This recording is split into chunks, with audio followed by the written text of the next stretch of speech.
Good evening, everyone. Who needs a drink on a Friday night? Friday night live stream, not normal content, not the regular stuff, just a chat by the water cooler. Okay. How are you all? I just got in, had a bit of a scare in the building because I thought I could smell gas in the hallway. But I was mistaken. It seems someone else in the building was doing a big cleaning job and they were using some sort of weird liquid to clean the floors. Philip Manning sent me a PayPal. Thank you, Philip. As always, like clockwork, man. Yeah, these Italians, they're extremely clean people. Something they're not known for. They're known for their pizza and their loudness and their hand gestures. But what you may not know is they're extremely hygienic people. I mean, of course, they have the bidet. Every bathroom in Italy has a bidet. The idea of not using a bidet to them is gross. You have to kind of brush past that subject. You know, they come and visit another country, they go in the restroom, and they just see a Walter, as they call it here, just the toilet seat, and they're like, "Where's the bidet?" And if you don't use the bidet, what do you do? Like this look of fear in their face. But when they get in and they clean because all the Italian pavimentos, the floors, they don't use carpet. You know, I grew up in Ireland and there was carpet around the whole house. Lovely and warm, lovely and soft. But the Italians, because of their extreme heat during the summer, the idea of having fur under your feet is obscene to them. So it's all stone or maybe wood, but usually some sort of stone floor. And when they get in and clean it, they use some crazy alcohol liquids and so on. Some of them really stink.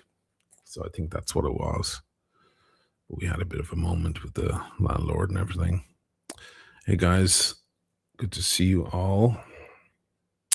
Andy Dufresne tea. You know what? I was about to put on a pot of tea, but then there was that little mess and we just resolved it a minute ago.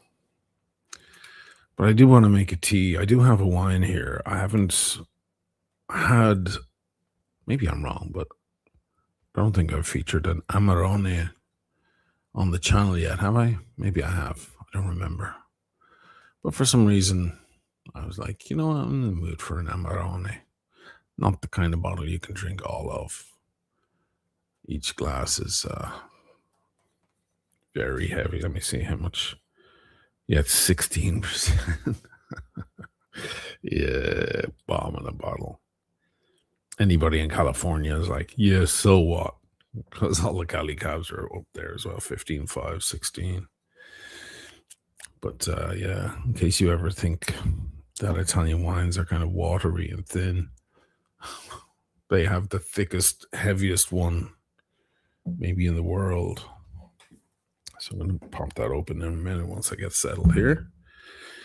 What's on the wrist? John, I'm glad you asked that. I was just over with Simone earlier. And actually, I was over with him last night. He got a new place. And I went over to see it. Absolutely gorgeous. So we had a little food together and a chat. And he said, I've had that 5513, that sub from the 70s in the store for a while. You think anybody in your audience wants it? I'm like, probably. It's a classic sub. Vintage sub. And I said, well, listen, I'll pop over tomorrow. And I had to pick up a couple of pieces anyway. that were lightly polished. Some of these pieces that I'm selling, I'll show them to you in a moment. So I said, while I'm over picking those up, you can give it to me. I'll wear it on the show, see if anybody wants it. And he's dropping the price, 8,500 for a for a 5513. That, my friends, is a classic sub. That's the real deal. I just said it a minute ago. I love winding these old Rolex. Why? Why do the old Rolex feel more important when you wind them? It's the same with my bluesy, my gold bluesy. Yeah, how many Rolex have I had? Like 80? I don't know. And it's just something about when you unscrew the crown on a vintage on a 5-digit and you wind it, you're like, you feel it's like you can feel the engine turning. It's such a heavy, it's smooth, but it's not grindy or anything. It's just like a heavy experience. You really feel like you're like rowing or something. It's like a big, just a lot going on the inside. And I was just like that here with this one. I'll give you another close up. Yeah, I mean, these things are, I just looked at Chrono there. For one of these, you're looking at 10, 10.5 euros. And I believe he had it listed for 10. But he was like, you know what? If somebody wants to buy it, I have a lot in stock right now. And it's sitting there. And he has a 5512 and he has some old 1655s and stuff, vintage stuff. And he's like, you know what? I'll let it go for 8,500. I'm like, wow. Shit, maybe I should buy it. No, I can't. I'm renovating an apartment right now, and I just bought a bunch of other watches. So beautiful, right? And it has I believe this is Hesalite. It was plastic or mineral back then, right? It's not sapphire, right? See, it's bulbous on the top. This is a classic, baby. Anybody wants it, just reach out to me. Oshinamali channel at gmail.com. I'm not going to make a diamond. I'm passing on the favor. He also had a beautiful Panerai 0176, I think. It's the ref. In titanium. So I sent that to a good friend who loves the Panerais. And last night is all I tried on is Santos. There's a couple of very nice Santos, big ones, blue dial and green. I was like, dang. Mr. Dinkles, yes, I believe it is tritium. Where's my loop? Oops. It would be tritium, right? Tritium dial all the way back then. Has to be, right? Have a look.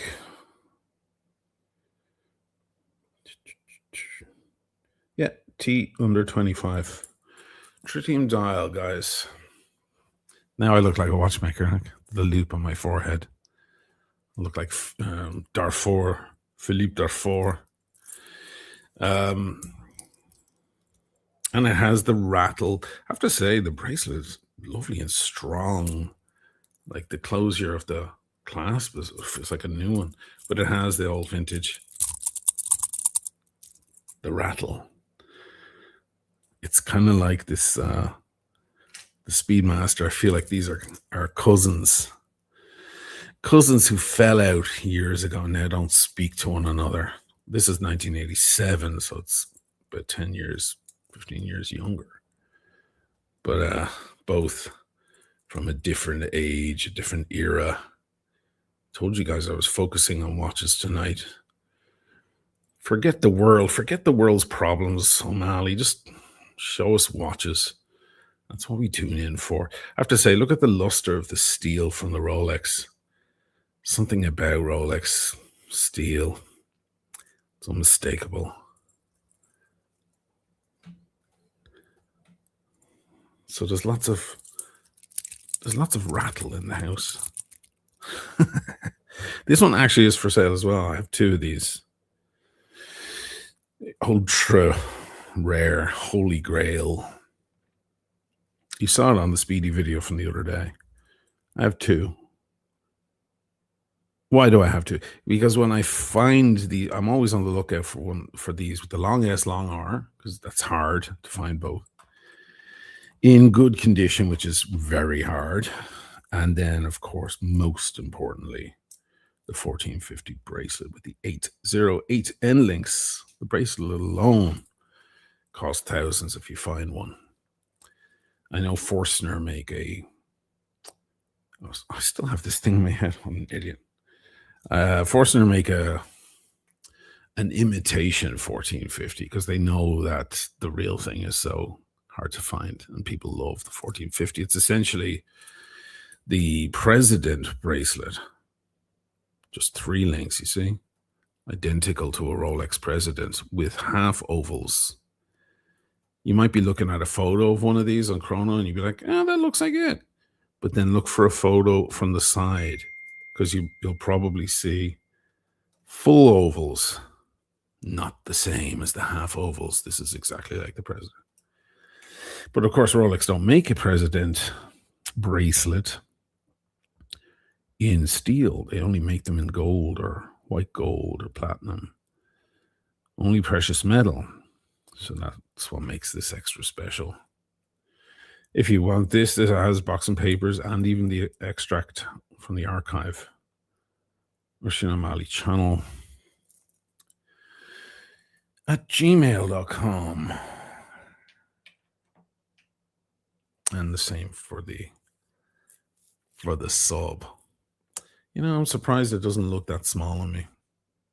Just goes to show. Maybe it's all in my head about this big and small problem.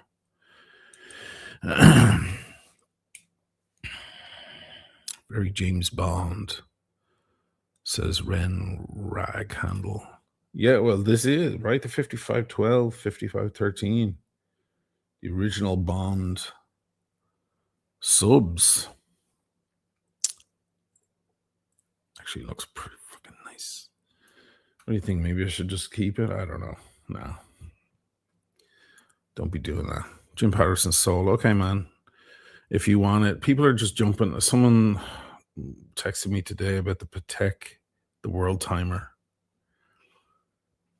And it looks like I'll have to hold it for them. So that might be gone. I left that one over with Frollo today as well because there's a small inscription on the back to the original owner. I think it was a gift from his company. So I'm having them laser remove it. I thought, well, that's got to stay because, polishing out an inscription from the back of a watch, the inscription is usually way too deep to polish something like that out. You'll remove half the fucking watch. But I stand corrected. Tommaso, who's Simone's son, who trained in Switzerland, was like, no, we use the laser machine. We fire a laser at it to kind of melt out the inscription. And then we repolish so you don't lose any of the gold. He was so happy because the pieces that I had left with him, to give them a light lick, just ever so slight, bring them back to new. He was so happy because he's like, I love working with gold. He's like, anything you have in gold you want to give me, please do. Because he's like, it's such a pleasure to work. Gold is so agreeable. Of course, you have to have a gentle touch. But he's like, steel is so fucking disagreeable sometimes. Like, gold is so happy, and you don't have to go at it heavy with the machine. Let's see what this Amarone is like. She's thick. Glass is a little. It's just water stains. My God, Amarone is like. Oh, it's a bomb. It's a bomb. Jesus, this is beautiful. I can see myself you see on the screen. This is a beautiful fucking watch. Oh, damn. I guess this was the proportions they were trying to get back to when they released the 41 mil in 2021, right?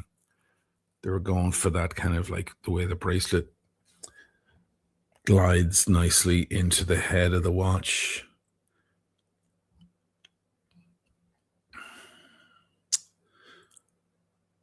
It's a not a tight fit, but an even fit on my big meat hooks. If you don't have 8-inch wrists, it'll be a little looser and you can adjust. You have the clasp here.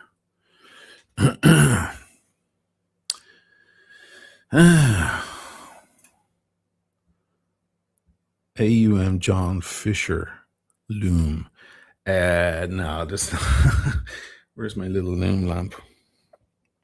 That's over the other side. No, this is tritium, man. It'll loom up for 3 seconds and then it'll disappear. You know, tritium has a half-life of 12.5 years. This is a 50-year-old watch.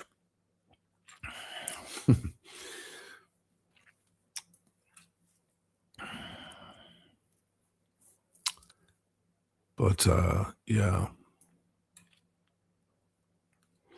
Jason, the loom is long gone on 5513. Yeah, I mean, it'll fire up for like, it'll fire up crazy while I have the light on it. And then you remove the light and it doesn't hold. It just goes, it disappears. It's kind of dramatic. And I suppose it is an interesting concept to be walking around a radioactive isotope on your arm. Not that there's any danger. Tritium isn't really, it's unstable electron, like jumps about a millimeter. You know, it's not any of the artifact, or what do they call it? Radioactive artifact? What do they call that when you put it in one of those machines, like that smoke? Any nuclear physicists in the room? You put it in that machine to highlight and you do like a super cooled alcohol treatment, and so you can see the unstable atoms fly off. You have like alpha and beta. The alpha strips are like thick and short, and then the beta strips are like curvy. You wouldn't see anything off of it. You would have to literally break the thing open, take the dial, and stick it in your mouth to have any, radioactive exposure. Radium now is a different thing. That's what they used to use way back in the day. Now that is a totally different. I think radium is like half-life of 16,000 years, a whole different story.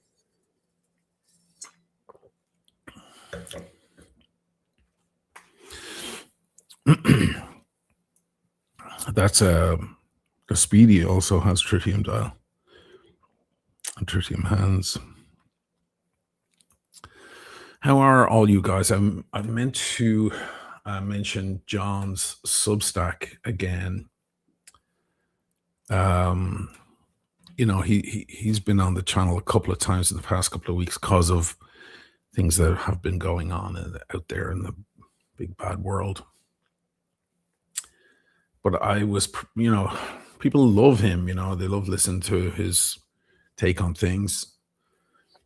And I realized it was at the very end of the streams that I was telling people, well, if you want more of this, you can find it on John's Substack. It's called Stop Screaming, I'm Scared Too. And you will find it at this link here. I'll put it in the chat so you can click on it directly. I'll bring you straight there. There it is on the screen. He just released one tonight, 3 hours ago, called Scared to Death. And then there was one from yesterday, which I was supposed to listen to, but I didn't get around to it. Give him a sub.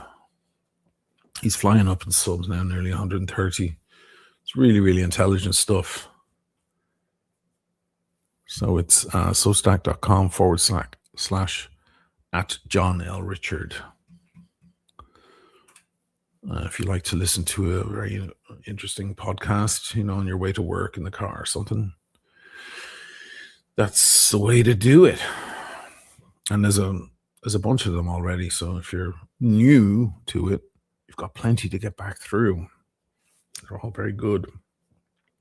You don't have to read. You can read them if you want, or you can press play and AI will read it to you, or in many of the cases, he's reading it to you. And he's a pretty good timbre. Nice lilt to his voice. So check that. I also have a Substack, but it's this show. So if you're watching, however, if you miss it after the fact, you can just listen to it on your Substack app, on your phone, on the train, or going to work or whatever.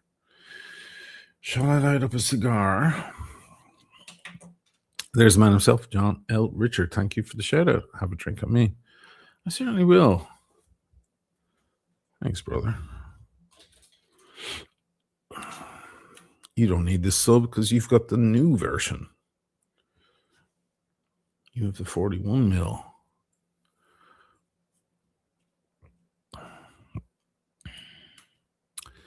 Everybody wants to talk about politics. I suppose that's my fault. Now, I'm going to avoid it tonight. Listen, if you don't know what's going on, I don't know what to say to you. Some bad shit happening. But as I've said many times before, don't blame the man. He was always pretty honest.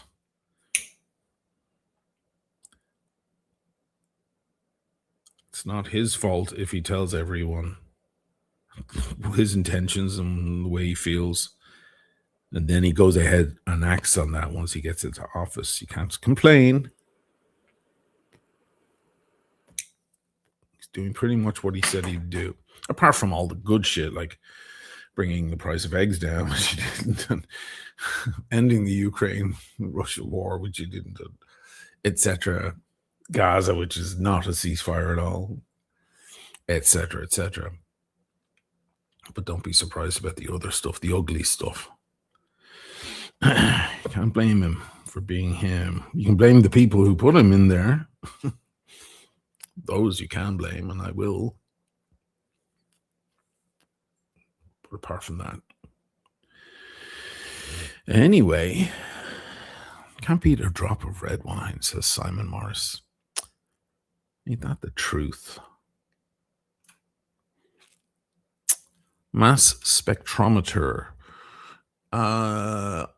No, it's called a cloud something or other. It's a big thing with a glass dome on it. I can't remember. I used to read a lot about nuclear stuff, fission, fusion, and chemical elements and isotopes. And I find it all very fascinating. As it happens, if you're into watches, there's an overlap because of, yes, radium, tritium, and then cesium, right? 133 that they use in atomic clocks. Turns out if you stimulate cesium, it vibrates, it oscillates actually, just like a balance bridge in a watch. I had something to here. Oops.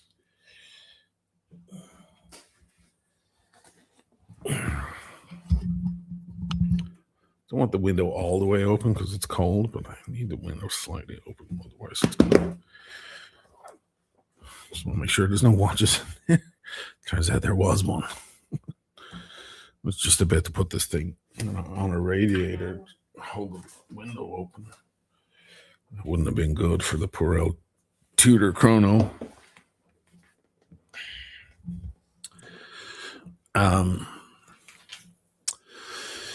Yes.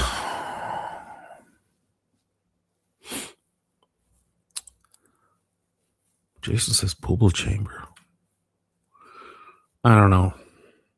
Someone will come up with the terminology. Not too many in the room tonight. That's okay. They're probably like, I'm not tuning into that guy anymore. He's always talking about current affairs. Macallan Drinker, any chance of a state of collection video? I was just thinking about that. I truly was. Yeah, because there's been a lot of additions. There's been a lot of very interesting additions to the collection in recent months. It's worth doing a state of collection video. I haven't done one in years. Cloud Chamber, microbiologist. Cloud Chamber, I think that's it. It's just something you want to see the unstable electron dancing around. That's basically what it does.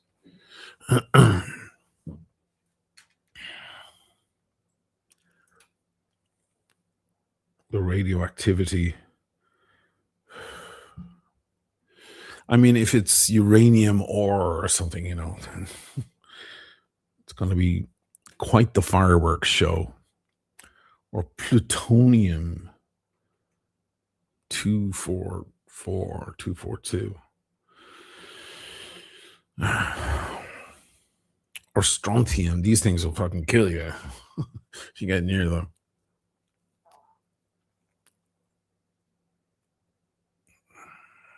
But then there's like weak ones like tritium, iodine, that's very weak,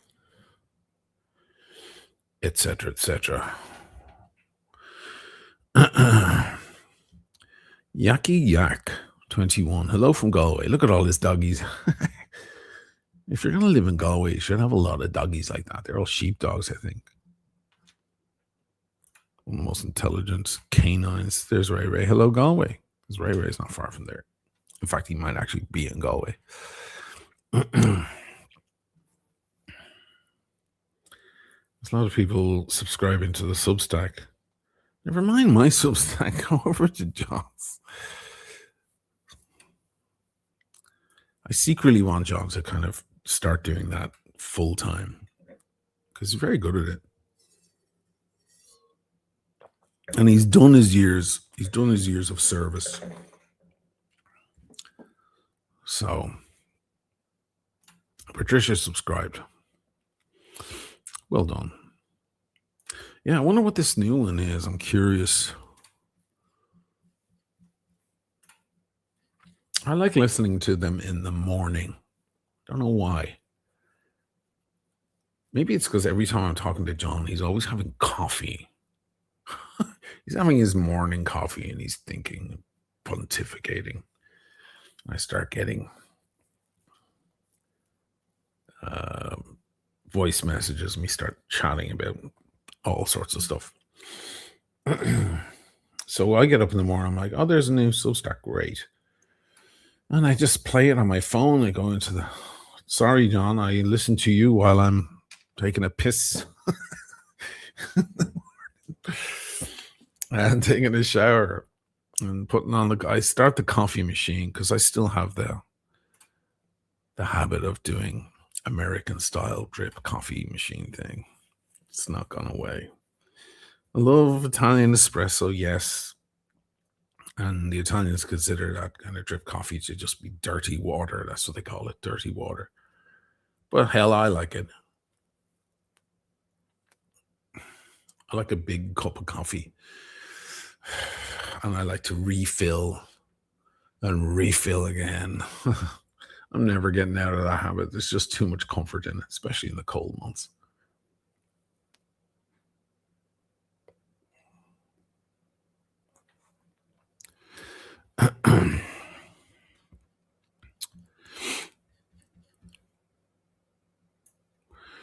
I should show you more watches because we're sticking to watches tonight, right?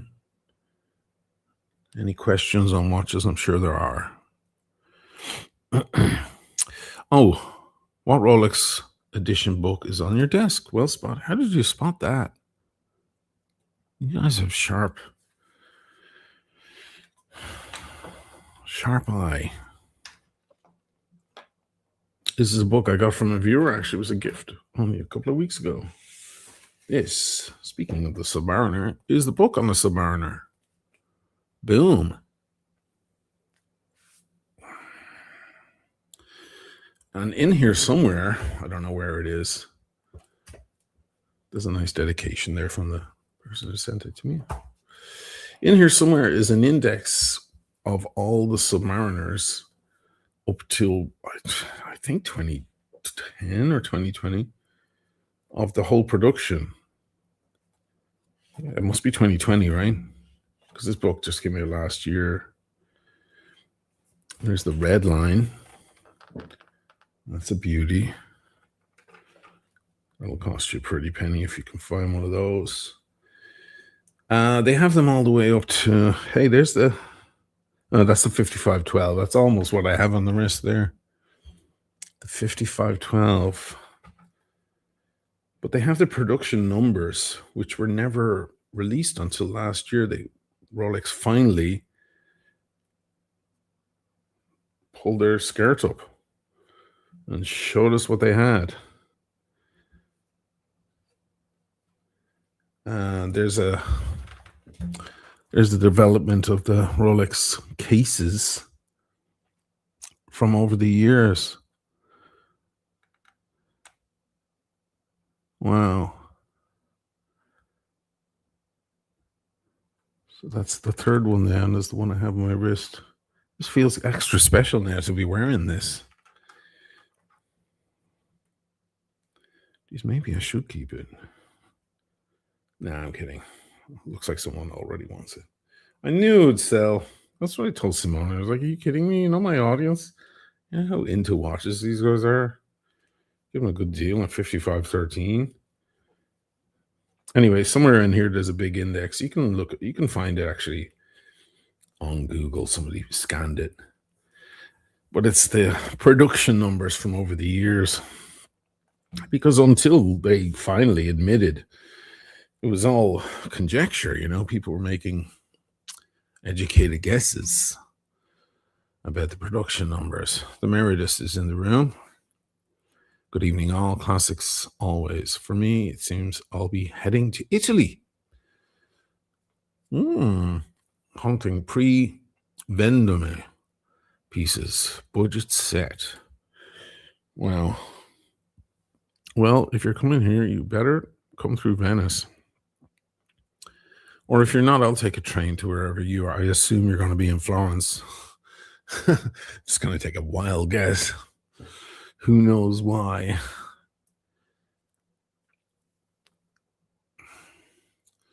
I'll come meet you right at that store there because it's right opposite the famous cathedral. It's right in that piazza.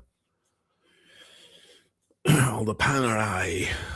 That's the Panerai headquarters of the world, that place. We'll try on some watches and then wander down for a cigar. You don't drink, I don't think, but you do like a cigar, I think. That's fine. I could use a trip to Florence. I should be there right now. P.T. Uomo is on. I feel the FOMO, the fear of missing out. Alexandra Dobra is there, and other popular characters, but I'm not. Oh well. But a lot of my friends are there. I just got a call from one today who met some guy Very interesting guy. And he says, you need to connect with this dude. He's a filmmaker. I'm sending him to Venice. Bring him out for drinks. I'm like, sure.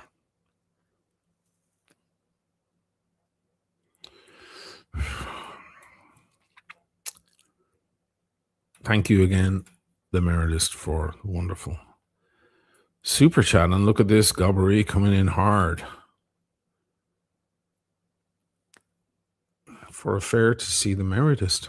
Wow, look at that, Meredith. He just covered my my train and some of the hotel. Definitely the train ticket. There and back. Yeah, I'll do a live stream. Florence is a beautiful city. Once I'm done with this new place, like getting it ready, and I'm all settled, I'm going to start looking at other places for a second, an alternative place that I can go between. You never know. Florence might be, although I don't feel like it's far enough away. I feel like maybe Turin, or something very different. Maybe down south, who knows? Or maybe a different country. But when you're weighing up there's so many other beautiful cities in the world. But when you weigh them up against any Italian town, it's hard. It's hard, man.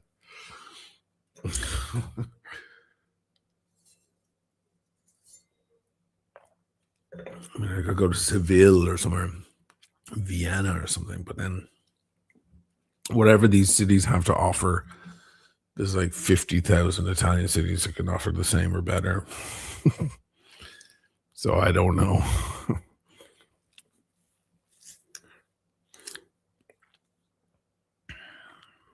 I think I told you guys this story before, but I'll never forget it. I went to Vienna the first time years ago now. Supposed to turn into a video, but still hasn't.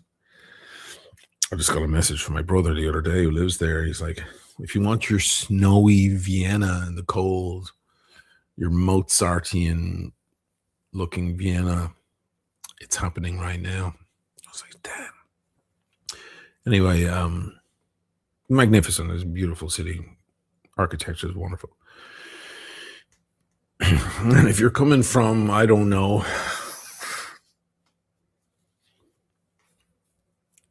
name a kind of boring looking town,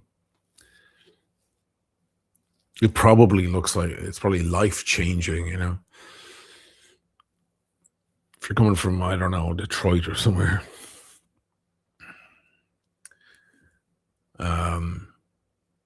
coming into Vienna, you're probably like, oh my God, gobsmacked. But coming from Italy, yeah. So we were there. I brought my daughter the first time. We did a lot of filming. Still have all the footage. Still have a half-finished Final Cut Pro session. And so we were there for 3 or 4 days. And then we came back. It was during COVID, actually, so we couldn't fly. We had to take a train. It was a long train journey. But we had fun anyway. And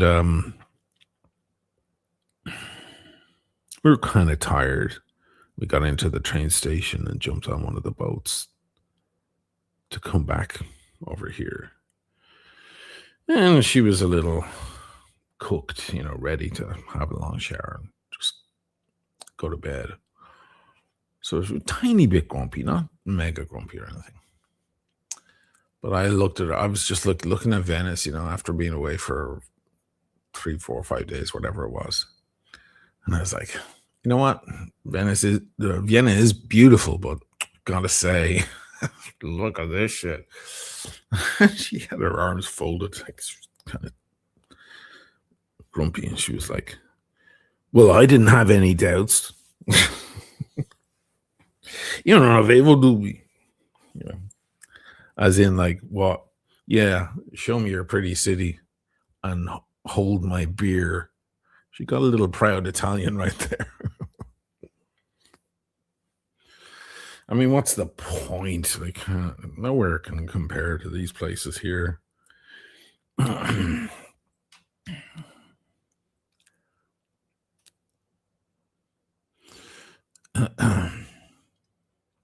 Smith, Taormina. I've never live in Taormina. It's too touristy. I know. I'm in Venice, right? It's pretty rich to say that when you're living in maybe the most touristy town in Italy, but no, Taormina is it's very beautiful. I think if I moved to Sicily, I would go to somewhere with a little less of just the wealthy tourists. There's a lot of Godfather T-shirts and windows and stuff in Taormina. It's a little. I think I'd probably go to Catania or Palermo, somewhere with a bit more of the real juice. Because it's funny, every time you talk to an Italian about Sicily, they're always like, "Oh yeah, you should go. It's got a different feel and it's so cheap. The food is great and it's so cheap down there." But not in Taormina, it's not.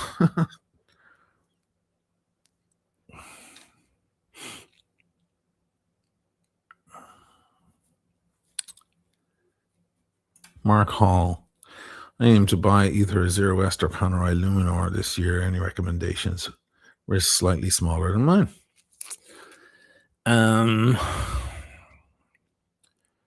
Yeah, I can see the resemblance of Zero West and Panerai. You can tell the guys in Zero West love Panerai. The thing about a Zero West is it's very, very rare. They're very limited watches, limited pieces. You're not likely to run into anyone else with a Zero West on. And if you do, you've got to go directly to a bar with that guy and buy him a drink and get talking. Whereas, you will see Panerai is a much bigger brand, obviously, with much deeper history.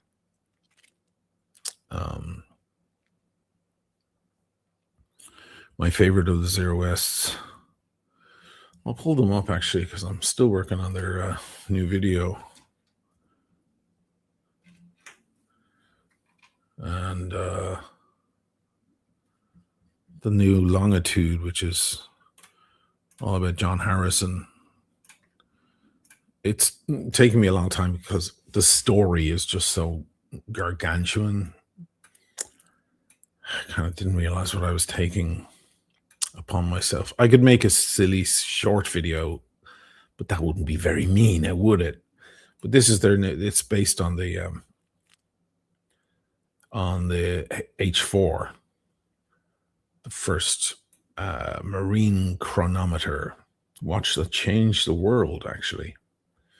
And it's where they get their name from. Zero West is the meridian there, the GMT meridian outside of London there in Greenwich.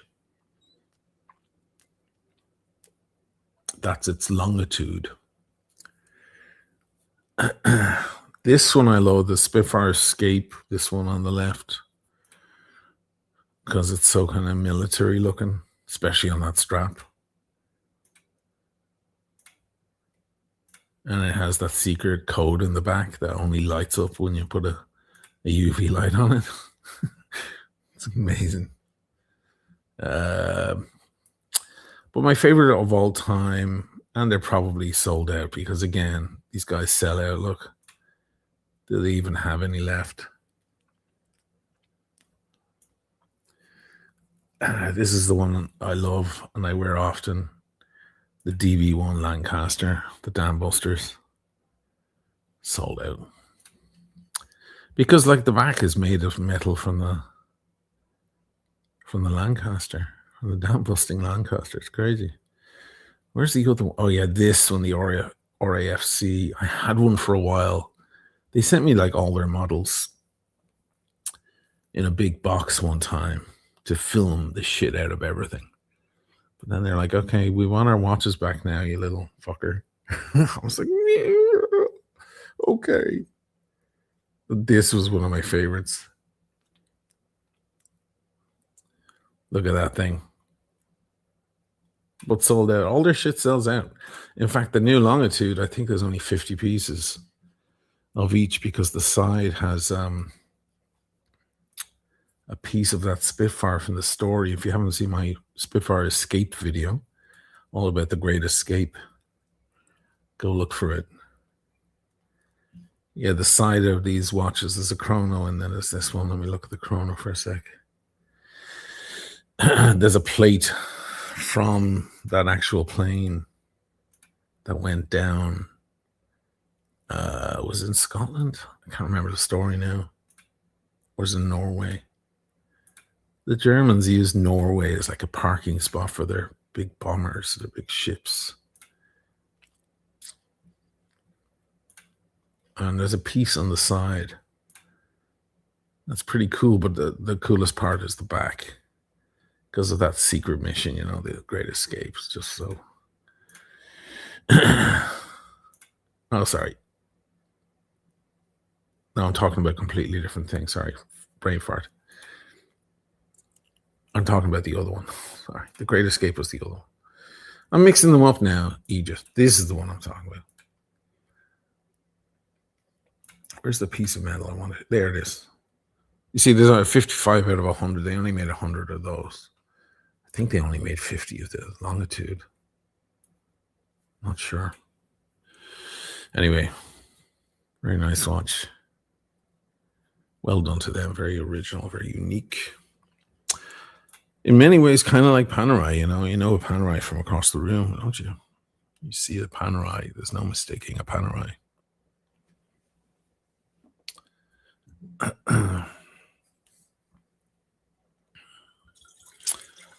Amarone.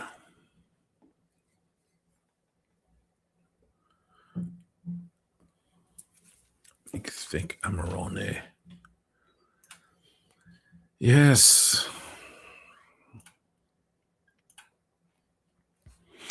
There you go, Darren Roberts. Only 50 of the L3 and L4. There you go. It's only 50.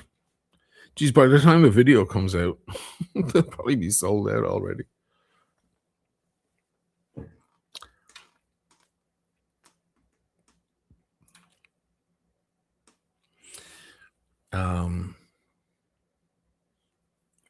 What else is everyone saying?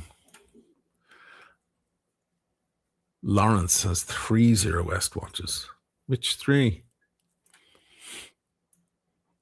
You have a Dam Busters?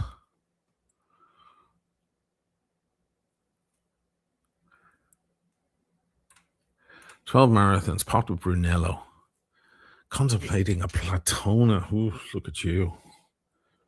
Someone's living the high life. Someone's living large. Have you ever reviewed one? No, man. I would like to have one in my hands. I had a Platona on my wrist last year in Geneva. We were at dinner. Tim Wright and Sean and all the gang. And one of the lads there had a Platona on. He was sitting right across me. I was like, "Do you mind if I just take a look at that thing?" He was like, "Sure." Man, it was heavier than I thought. I knew it would be a heavy watch. And I'm used to heavy watches, gold watches. But shit, that was way heavier than I thought it would be. And it was beautiful. But I don't really like reviewing a watch unless it's in my hands. I mean, what kind of review could I possibly do unless I had one in my hands?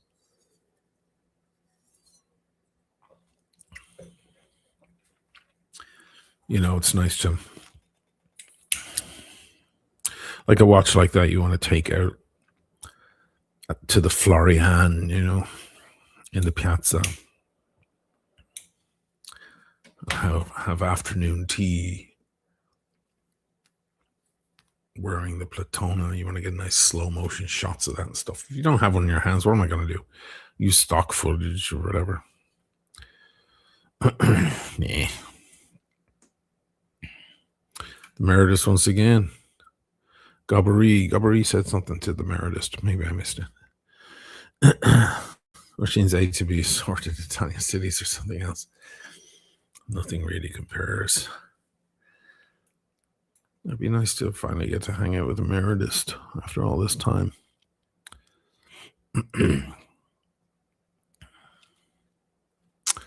Jay Beaches, would you sell a Seamaster 300M to get the new Speedmaster? No, I'm not going to sell the 300M. I love the new Speedmaster. I think it's a nice watch. It is kind of weird that it's more money. That's a little odd. You know, I mentioned in my video the other day that dial changes can change the price of a watch drastically. And I gave an example of the Tiffany OP and the John Mayer green dial gold Daytona. But that's really only the market where it's different. Like a Tiffany OP is the same price as any of the other OPs from Rolex. They don't charge extra for their other dial, right? It's just we make a big fuss about it and then it goes up in the market. So in a way, it is kind of weird that Omega go, okay, Sapphire Sandwich Speedy, 8,900 euros. This new one, 10.3, where sure, okay, it is an interesting dial and it has this ceramic bezel and so on. But I feel like they should have priced it at the same and just let the thing sell out, you know, let people go crazy about it like Rolex would do. But anyway, despite me liking the release and thinking it's a great watch, as I mentioned in the video, for me, a Speedy is about old. A modern Speedy to me is a bit of a contradiction in terms and ways, especially the Moon watch. I think if you're going for a Speedy, I mean, there's lots of beautiful new ones, and I don't want to make anyone feel bad that they have a new one. It's a great watch. It's technically a better watch these days. But for me, if you're a Speedmaster guy, you're about the history, you know. Now, this is not a 321. That would be the Holy Grail. But the 321s, you know, they go for 25 grand and up in many cases, the old ones. This is an 861, but the 861s went to space a lot as well. And they were more reliable movement to the 321. So for me, it's a lot about the history. You're wearing a Speedy. It's a vintage thing, you know. I suppose a lot of people would feel the same about the sub. They'd be like, yeah, the new ones are nice, but you really want a Submariner, you got to go Bond. You were Sean Connery, you know, you got to go back to that or something like that, you know. Opry. And the food and the wine, the fashion, the music, the history, the watches, the girls. Good list. I like that list. In that order as well. The girls can be at the end of the list. They're trouble. They only get me in trouble. But we have to include them. Yeah, John says if I ever got a Speedy, it'd be one from the 80s. Yeah, I feel like you'd probably get one of these things. Yeah. Listen, you can't swim with it around it, but it was never designed for that. It was, you know, it's designed for space. There ain't no water or humidity in space. It's a different kind of thing.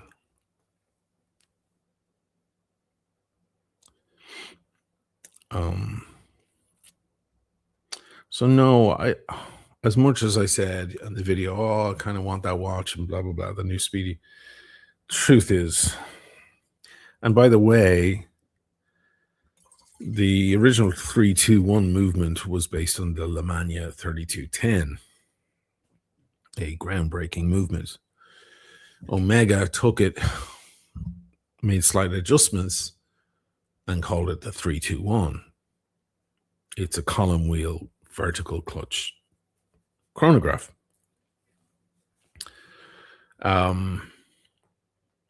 But recently, I just acquired. Is it here? No, it's not here. I just acquired a Vacheron that has that movement. not the Omega version. It is the Lemania 3210, but with Vacheron's little touches. And as you can imagine, so when you turn it around, you're looking basically at the 321, the famous 321. But in the Vacheron style of things, which has way bigger boobs and way bigger lips. So I don't need no 321. You know what I mean? I kind of jumped over that hurdle.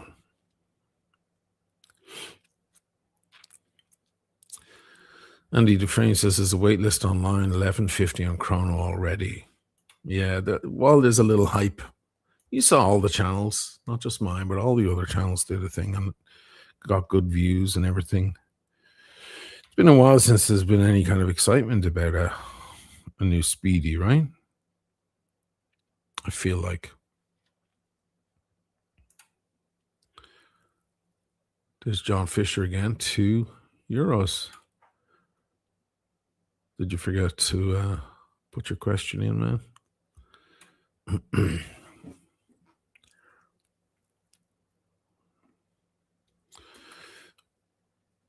God, I kind of love this thing.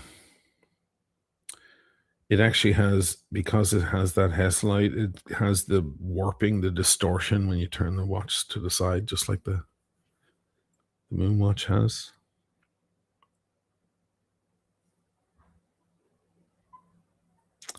You know, I've never really thought about vintage subs in steel.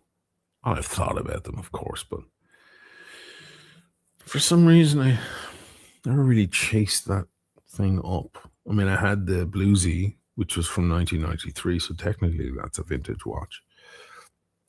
And it felt like it, you know. The clasp was a little bit, you know, grindy when you close it and so on, because over the years, the gold is so malleable, you know. Things begin to kind of bend. But added to the charm, probably. But now I have this on the wrist. I'm like, fuck. Is it all about vintage subs? Is that what the world is made for? Is that what the reason we're all here? Because of vintage subs. I have to say the light, and I'll continue to say this, and I know you're all pissed off listening to me say it, hearing me say it. The light that comes off the older steel is different to the new steel. Yeah, I think this is pre-904, right? Was it 316 they used back then before the 80s? I think they introduced 904 in the 80s. I don't know. I guess it must be the brushing that they used. But the light that comes off of the way it shines is different to the new ones. It just is. And I thought I was losing my mind. And then I picked up Sea Dweller ST43 from the AD. This is back in my old place. And then a viewer who was collecting vintage stuff found an old Fat 4 Kermit in new old stock condition, never ever touched, never brushed or, you know, polished or anything, never worn. It was full stickers. He sent it to the house because he was in Great Britain at the time. He was like, I can't send it here, and I'll just send it to you, and when I come through Venice, I'll pick it up. I said, sure. So there I had like an example of an untouched one, and I did a side by side. I think I posted it on my Instagram. I'll repost it tonight if I remember to do so. It's not the same. The steel, it just shines differently. It's either a slightly different blend of nickel and chrome and so on in the steel, or it's a different brush. It's more likely just a different brush they use. They might use a finer brush these days to do the finishing, the final stages. and a more coarse one, or vice versa. I don't know what it is, but it's hard to tell on the camera, but there's just something different about the way it reflects light. It's very hard to describe. There's a luster.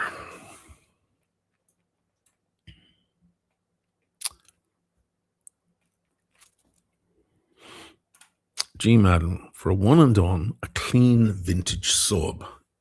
Either a 1680, which is, of course, that's the original Sean Connery Bond one, right? Or a 5513. Cannot be beaten. Chef's kiss. Well, now you're just making me want to keep the thing. Emmanuel Rodriguez got the call for a Polar yesterday. A Polar Explorer 2. And picked it up today. Super happy. Congrats, Emmanuel. Look at your lovely family. Very nice. Congrats, man.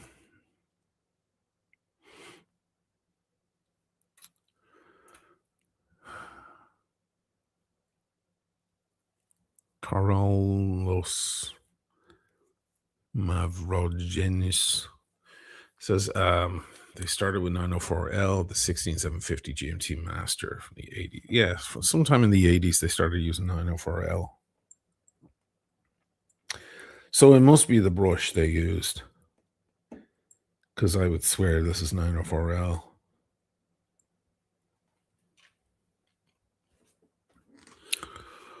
Do you know what I mean? Roger Meeker, $20. Still loving my recently acquired 16618 Bluesy. Thanks to you. Mahalo. Cool, man. Did I inspire you to get that watch? Pretty nice watch. Congrats. There's a one and done. Pickle, thoughts on FP Journe? I was in FP Journe boutique last year in Miami. A friend of mine has a stash of cigars and scotch there. I know, ooh la la, right? They have a bar, and behind, up on the wall, they have people's private stashes and boxes and cages for their really high-level clients. And he's one of them. So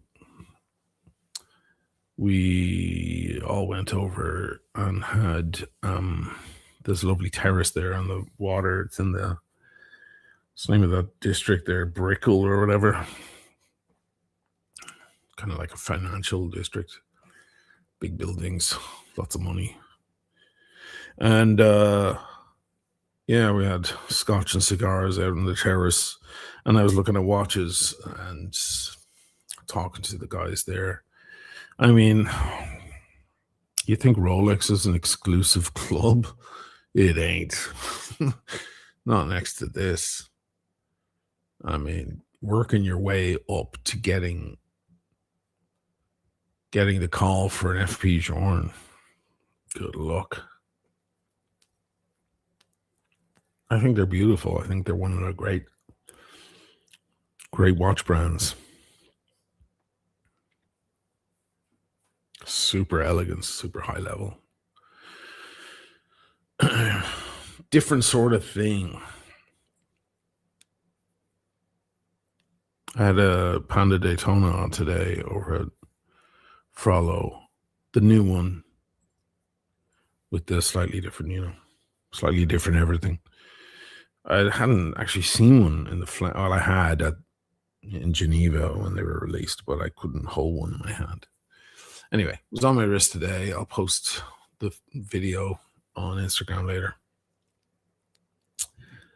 But it was funny because Tommaso had just polished a couple of these high-level pieces for me, and he sat at the Panda Daytona next to them. He's like, it looks like next to these wild high level Uber horology pieces. It looks a little bit basic, doesn't it?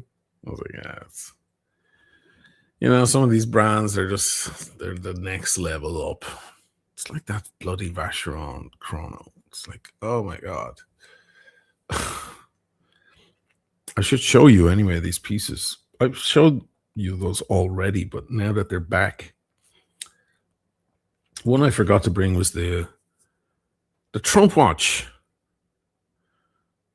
Trump watch. It's his favorite watch to wear. He's like the only notable celebrity who wears one.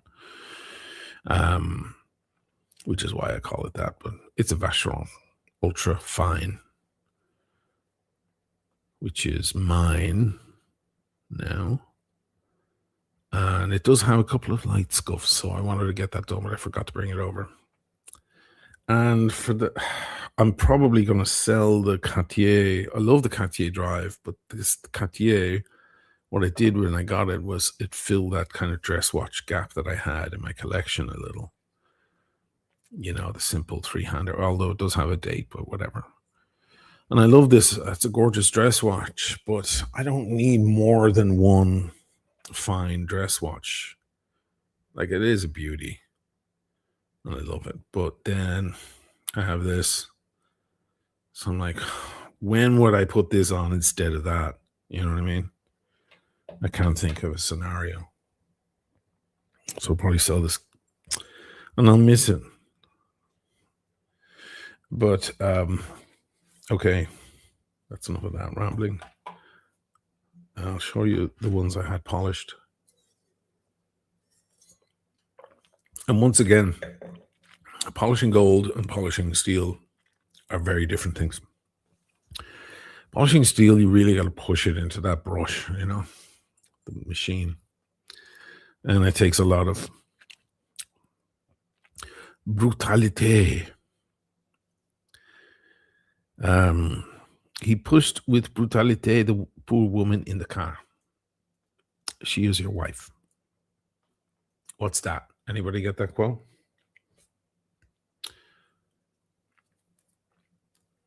Yes, it was here. I saw it.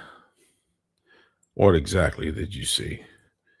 Exactly. I saw them push the woman in the car. She is your wife.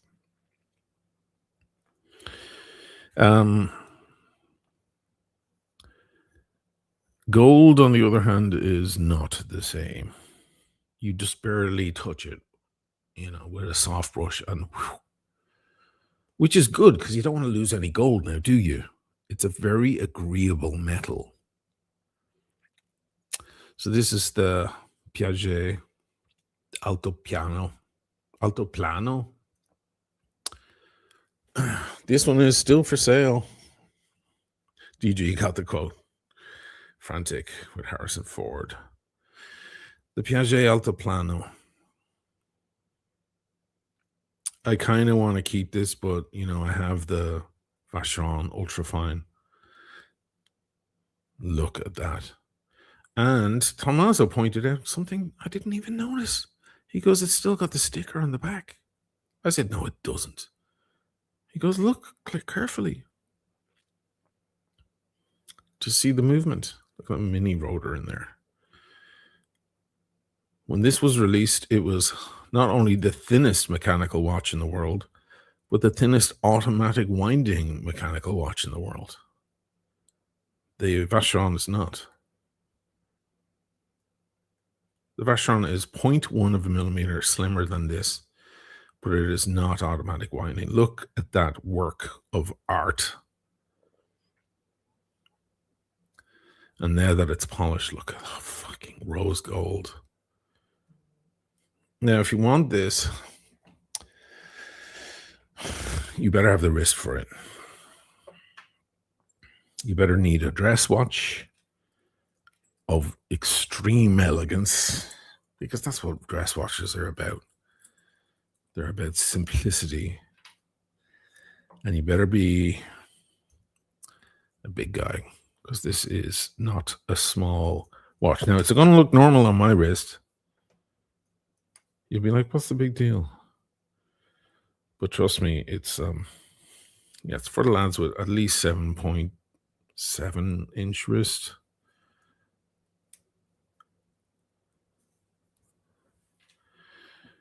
It's not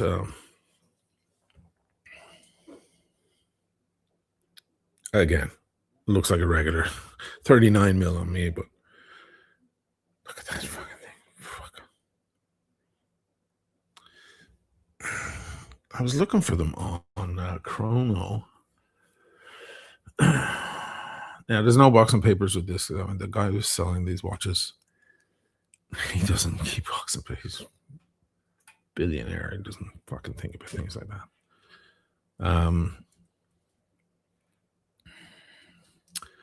Piaget Alto Plano, right?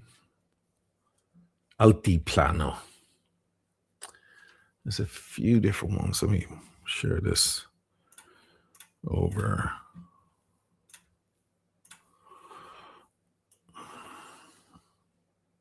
There's one with a date, but that's Hong Kong. Gotta remove. I want Europe. Location, Europe. Boom.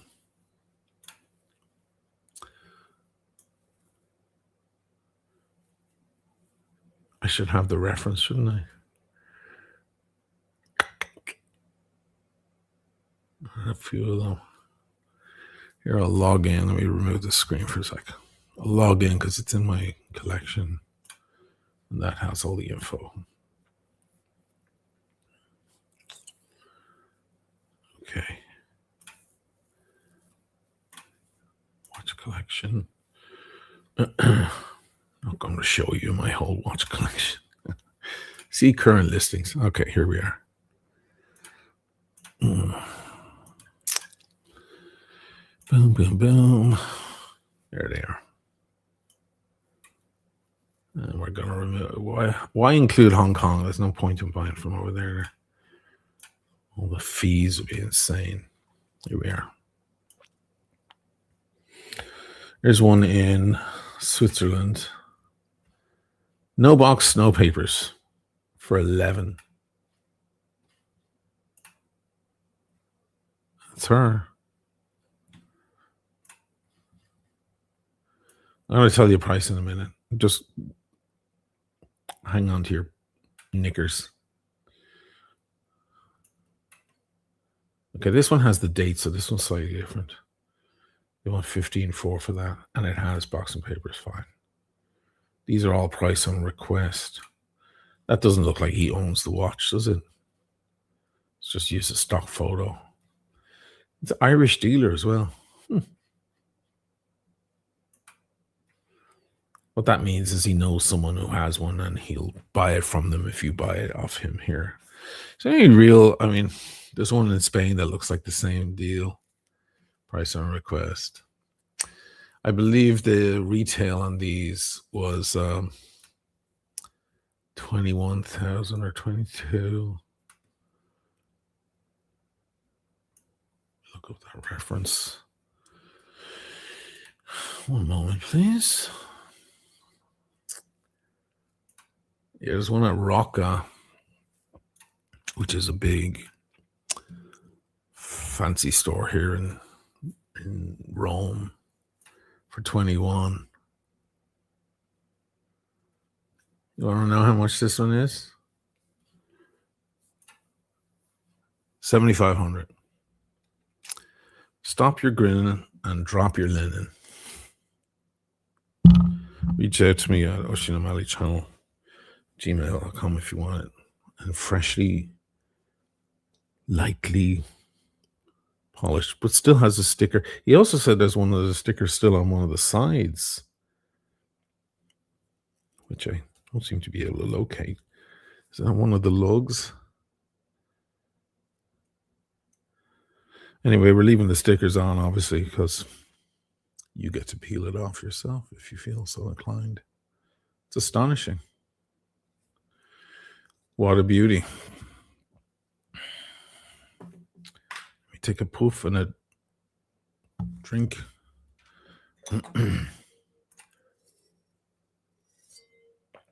Andy Dufresne, the Geneva Seal. Where would I find that? Is it on the Movement? Does the Piaget have the Geneva Seal?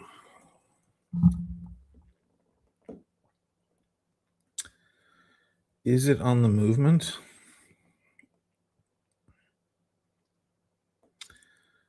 I don't know. God, the detail is beautiful, though. Look at that gold rotor. That's crazy. Yeah, that's a beauty. Again, for the larger lads. And the other one is that I just had polished is Take Your Breath Away Time. I think these went for 180,000 when they were released. If you're not aware, Breguet invented the tourbillon. So if you want a tourbillon watch, a true one, you should get a Breguet because that's truly that's a real tourbillon. And this is the Classique Tradition, I think. There's been so many new watches, I can't keep up. And Breguet are funny because they have like Traditional, Tradition. You know, all these names that sound the same. Breguet Classique Tourbillon. So I'll show it to you. Oh, Andy said it's on the Movement. I'll go look again in a minute. Sorry. So just a light polish because there was just general scuffs along the edge, you know. Yeah, as you can see now, it's immaculate. That, my friends, is a real tourbillon. You ready for the back? Get ready. Boom. The back is a work of art, all hand engraved, no two alike. I'm not going to tell you the price on live on air. You'll have to reach out to me. But it's nothing like what it used to cost. Let me look for them on Chrono real quick. I'd love to just keep all these myself, but I can't. I already took a few. I already took one of the Breguets and 2 Vacherons.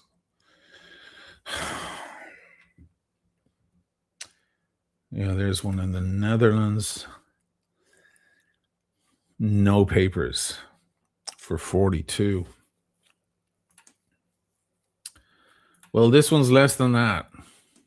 Look at that. Look at the detail.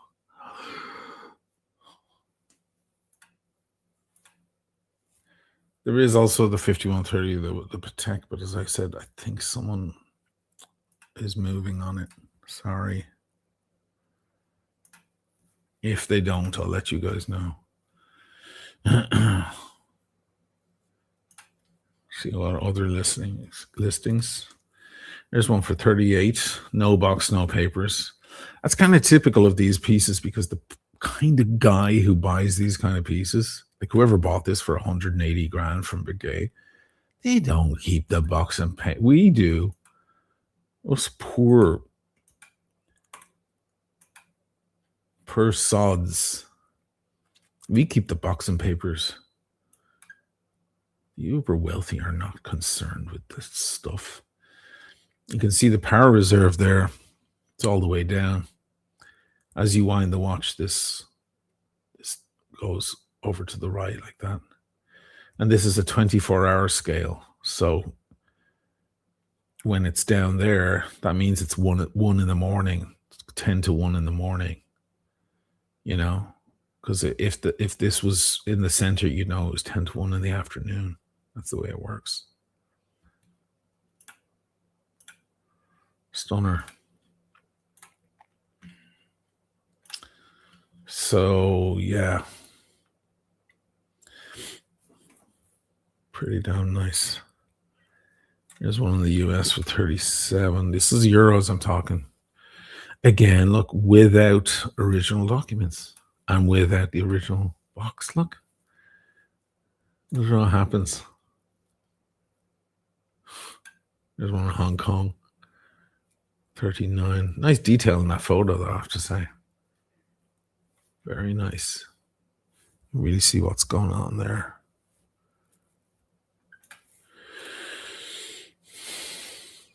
Yeah.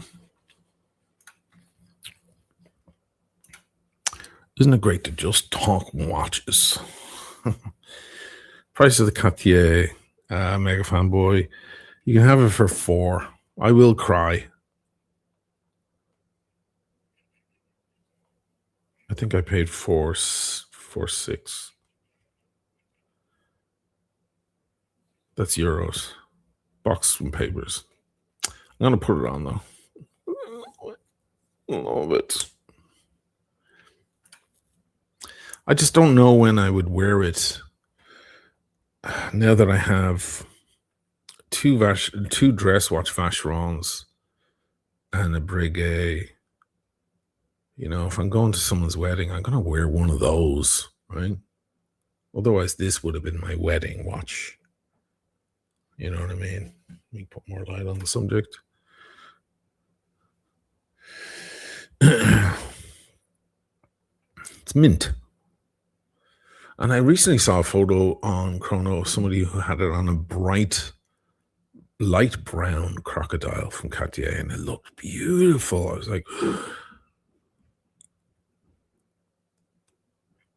yeah, nice watch. Yeah. I love the way Cartier do white. It's not white, it's like ivory.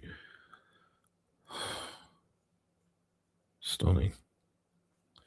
Yeah, I mean, listen, if I wasn't renovating a house at the moment, I'd probably be like, no, I'm not selling anything. I'm keeping. But, you know, gotta be a bit smarter than that. What was I going to do? On the movement. Oh, yes. You know what? I'll take a photo later, Andy, and send it to you. Andy prefers the drive more than the square. Are you sure? Let me put. You didn't see the square on my wrist yet, or maybe you did in a different video. You sure? I'll give you time to reconsider. The strap on this is like cream.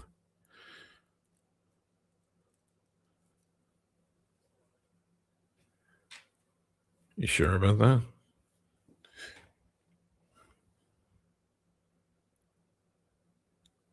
I got my gosh. Come on. Silver dial, solid silver dial. Rose gold. Stunning. It's a fucking head turner, man. Unusual because it's square, but that's nice. We like that. I mean, it doesn't match my jewelry over here. I have to put on gold over here, but that's least of my problems. I mean, if someone wants to buy it, I'll sell it for 10. But I'm happy to keep it because it is. I think it's very particular. You don't see many of them around.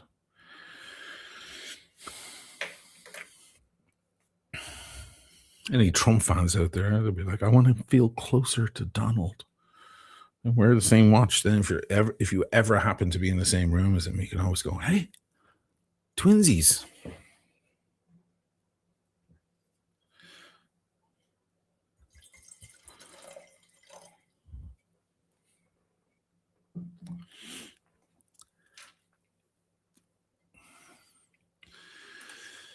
Stealth Tech, not a Square fan, but to be fair, it does look lovely. Yeah, me neither. I'm not a huge Square fan either. But man, when you do it like this, it ain't what you do, it's the way that you do it. Do you remember Bananarama? When you do it this well,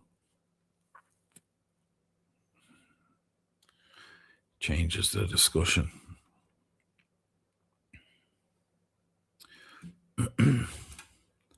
Ray, Jesus, that watch belongs in our gallery with the Breguet. Yeah, I know. I know. The Breguet's on my other Breguet. It's yeah. They're works of art. I mean, you couldn't get two more different watches. Look, this will tell you how funny or illustrate how funny the watch game is. There's a beautiful vintage 5513 next to a VC ultra fine. Two completely different. This is the original tool watch, the manly tool watch. There ain't nothing tool about this. You look at this twice the wrong way and it cracks open. You don't want to get it near anything. Mind you, I was cooking over the Christmas with this on. There was something very sexy about it. There was something very sexy about like doing the turkey and, chopping potatoes and so on with my daughter next to me with this bitch on. And I was wearing not a black shirt. I don't wear black shirts. I wear a black t-shirt, but not black shirt. Deep blue that appears black, but blue is really the only true color in the sartorial world. And because you put on a nice pair of slacks and a shirt for Christmas,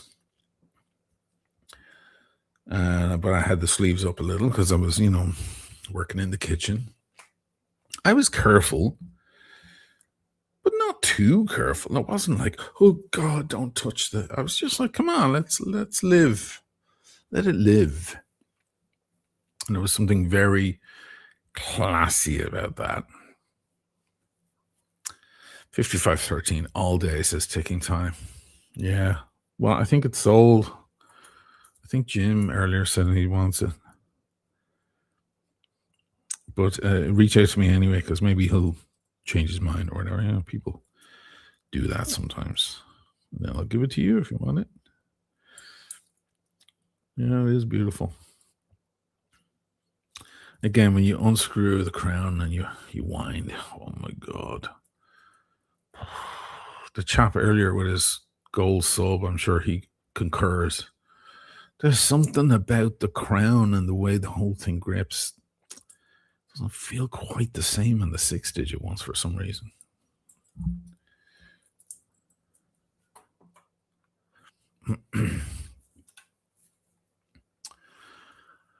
Yes. Get a Reverso. Well, someday.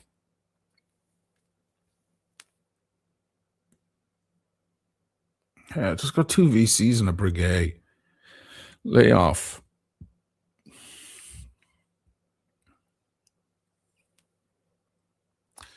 Mike Lewis, the tribute monoface Milanese. Yeah, I know. Now, the one I want is the one I had on in Miami. It was at the FP Journe thing I just mentioned. It was that night. Met up with a bunch of big high rollers. I don't even know who these guys were. One guy had a solid gold perpetual Patek worth $2 million on his wrist. It was like, Jesus Christ, I never even saw one of those things in the flesh. Some heavy rollers in that room, all sipping on scotch, and the doors closed. When FP Journe is your bar, you're hanging out with some big shots. And one of the guys had just picked up that chronograph, the JLC Reverso chronograph in rose gold that day. And he was like, it's great value. It was only 38,000. I was like, he says that the way other people say it was only $38.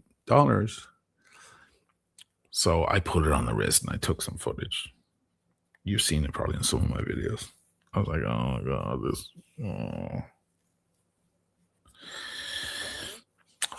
But not Not for now. How could I complain? I have all these amazing new pieces. DJ's at Etna Rosso. It's not. I'm actually having Amarone. I never drink Amarone. I just felt like an Amarone tonight. I don't know why. It's big and bombastic. She might be giving me a bit of a headache, to be honest.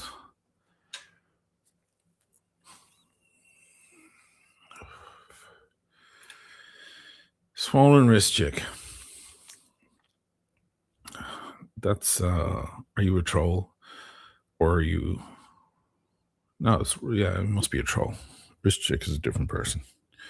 True or false, you don't own the Breguet Vacheron, and a viewer sent them. I do, I own the Vacheron, I bought them. Not a viewer, a friend who deals in luxury items. Who sells big collections. She sells at Sotheby's and stuff like that. She deals with high level, rare Hermes Birkins and things like that.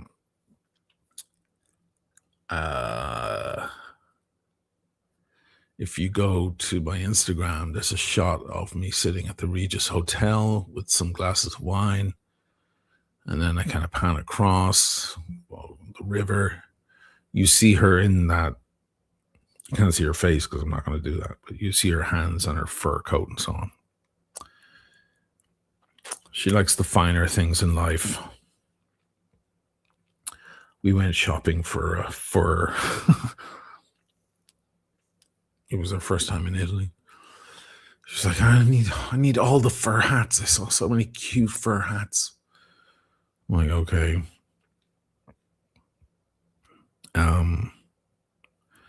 She also has a big collection of writing instruments, pens, Montegrappa pens.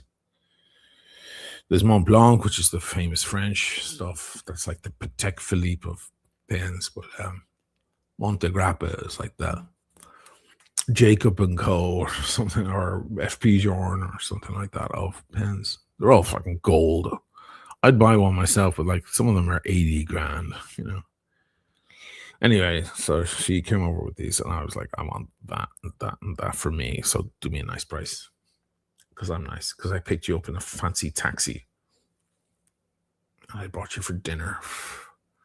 I did more than that, to be quite honest with you, but I'm not going to talk about that. So she did me, cost. So Breguet 7067 is mine, and the two Vacherons are mine. The Breguet I just showed you is not mine. I'll sell it on her behalf. And the Piaget and the Patek. I'd love to keep the Patek, but it's just not. It's 39 mil. It's a work of art, and it looks like someone already wants it, so.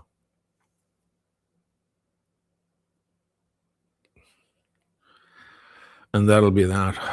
She brought other pieces as well, but there's a lot of Gerard Perregaux. Was one actually I really liked, but in the end I was like, you know what, just bring those back with you and leave these with me. I'll keep these for me. I'll wire you the money, and then I'll sell the others to my audience. I'm sure they'll love them. I'm sure they'll love the prices. This is what happens when rich people squabble. It's like kittens under a cow udder, You got to run in under that and watch all the gold fall.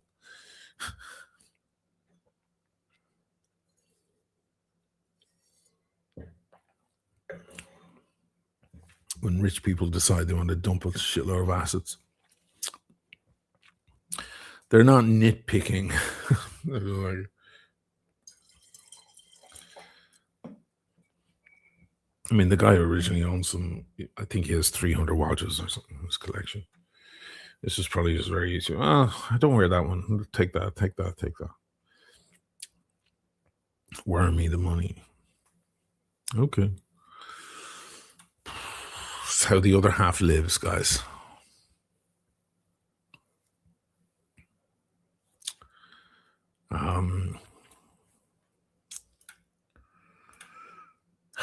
John,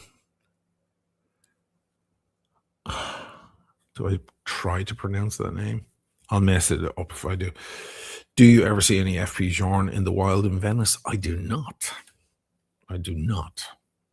Good question. Here's an interesting one. Darren Roberts is on Instagram. The old watch lady is selling her watches and leaving the watch space. Yes.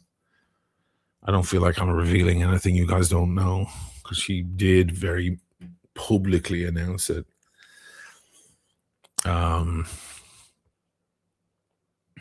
Yeah, I don't know. I reached out to her.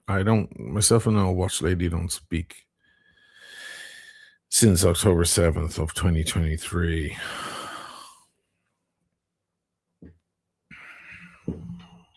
We used to speak a lot. In fact, she was a very good patron of the channel for quite some time, and a funny woman, and a smart and witty person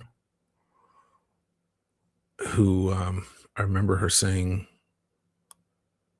there's nothing you could do to piss me off or offend me, because she's kind of ballsy, you know.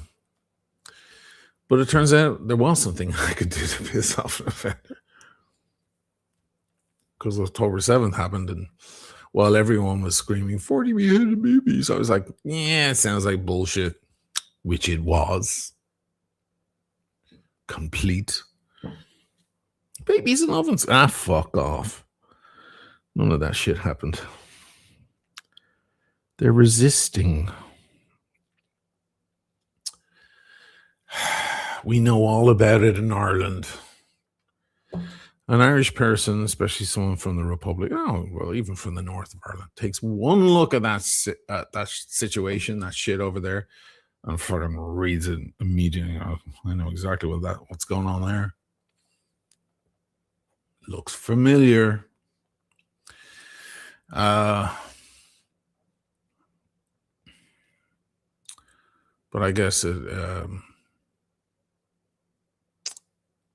I don't know, rubbed her the wrong way.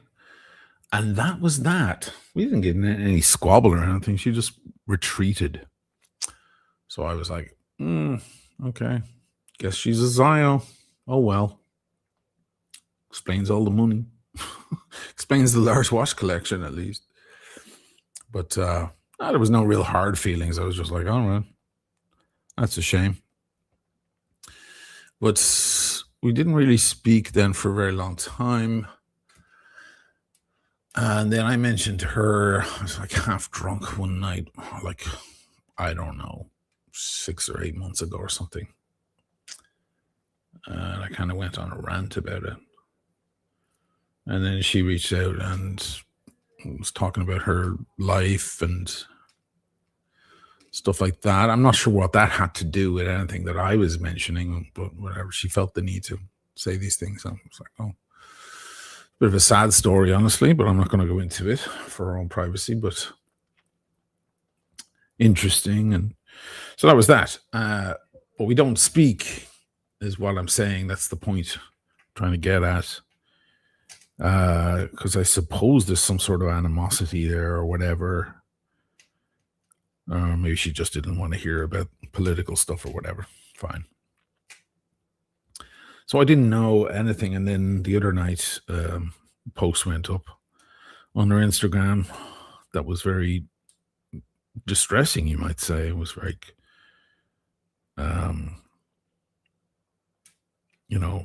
because I've had a horrible week, I'm leaving the watch world and my watches are left with a deal. I pray one thing, that watch collection didn't wind up in the hands of Spencer, Dreyer, and BQ watches.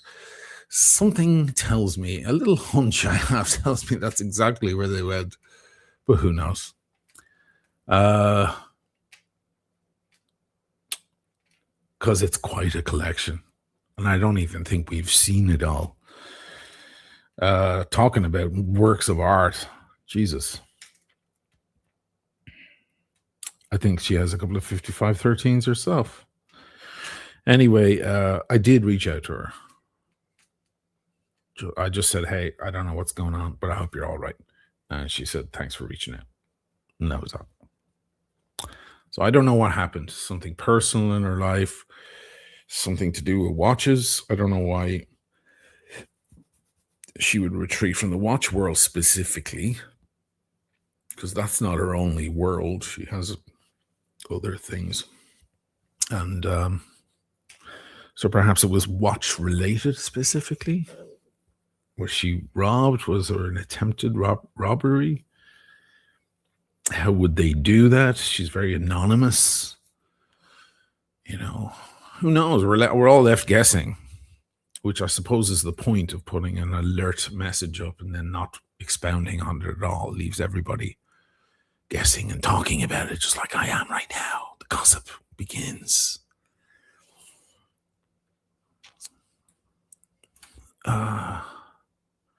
James, $10. Many serious items in the world, but thanks for a Friday evening to talk watches.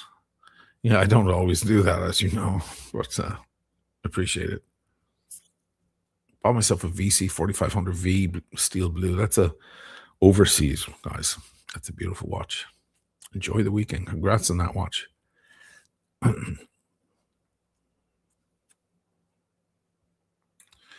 Charles says the Piaget is classy. Put it back on. It is. You should jump. Someone should jump on it. 7,500 is nothing for a fucking piece that goes for 20. What was it? 21. And 21, I think, is from Rocco used. It still has some stickers on. You clearly never wore it. I do like the tone, the rose gold tone of Piaget. Everybody does their rose gold slightly different. Look how, do you see it? Something about it. It's a very particular kind of rose gold.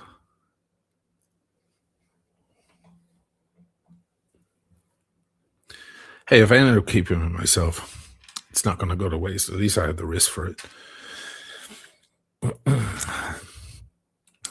There is, sorry.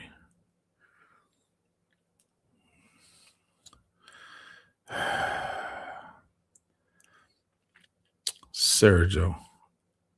Didn't Old Watch Lady give Britt Pierce a speedy? I think she gave her a watch, yeah. I don't know what watch it was, but I think she did. Old Watch Lady is kind of a patron of the art. She likes to support people that she enjoys.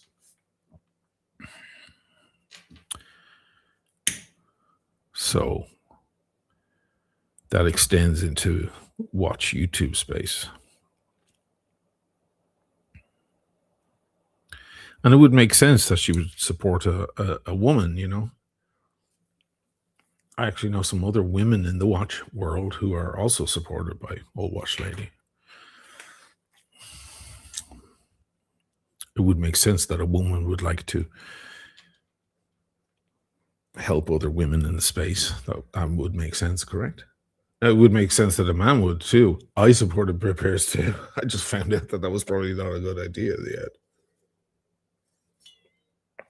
I was the OG of her support.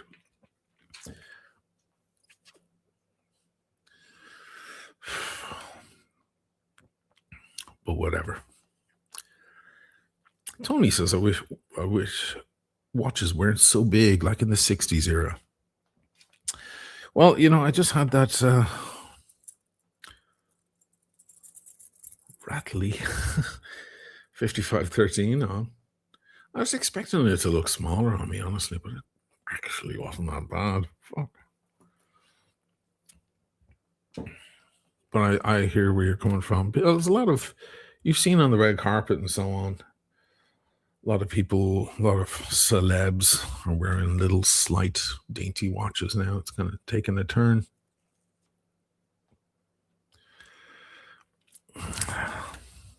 John, kind of off topic. Are you still seeing Venice resist tourism? It doesn't resist tourism. What do you mean, like the entry fee thing they tried? I don't think that worked. They don't need to now. The city is empty. I love it. I was just saying to Simone yesterday, we were walking around. I was like, oh my God, I love the city when there's no one anywhere. I mean, a lot of places close, a lot of stores and restaurants and stuff close for the month of January. It's really their holidays because they stay open during Christmas and New Year's. And it's cold and dreary here. And of course, they have Carnivale coming up next month, late next month. So, you know, they want to stop right now, but I like it. It reminds me of the COVID days, honestly. It's so nice, so fucking peaceful. You get on the boat here and you're on the canal and there's not a ripple in the water. It's like a mirror. It's astonishing. It's not a great time to visit Venice because there's a lot of places closed, like the Florian is closed and so on. You can't go sit there and have coffee. And obviously the weather is kind of gray and dull. But everything else about this period is nice. Ticking time, 32, $10. I've been watching a lot of your old videos lately, and they always remind me why I love this channel. Thank you for saying that. Thanks for all the content, and don't ever change, brother. Cheers, man. That's a very nice thing to say. Thanks for saying that. Yeah, well, you know, I do have old videos that are worth going back and watching, right? It's not like some videos, like last week, it was Rolex prices have gone up. That's going to age. That video is already aged. It's already old hat. I may as well just delete it. Nobody's going to want to look at that video in 6 months, you know, whereas some of the videos are worth watching even 10 years from now, I would say. Just they kind of go beyond just the current info or whatever.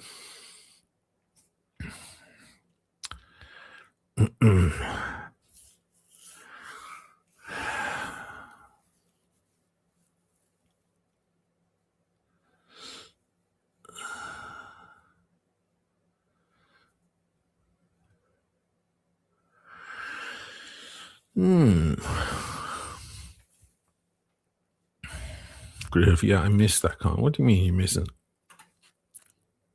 I do still do. I just put out, what was the one on the Cartier? It was only a couple of months ago. I just did the one on this watch, which I'll stick on. The new Nomadic. And I'm walking around Venice. And it's all arty, and this Nomadic winds really nicely. Is there a new chrono?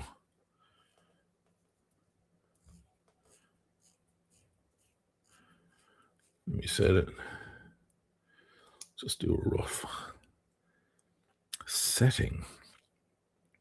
Can you believe it? I just got an email about this precise watch.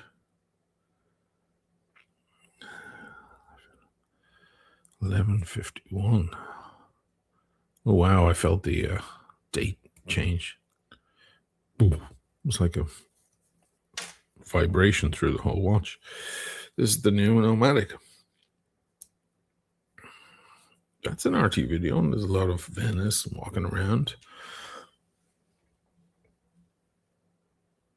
It's just Friday night. I sit here like an idiot and talk. Friday nights are different, guys. I don't know when you'll finally figure that out. It's the new Nomadic watch. Very nice. Those guys are unstoppable, man. Talk about a success story. God damn it.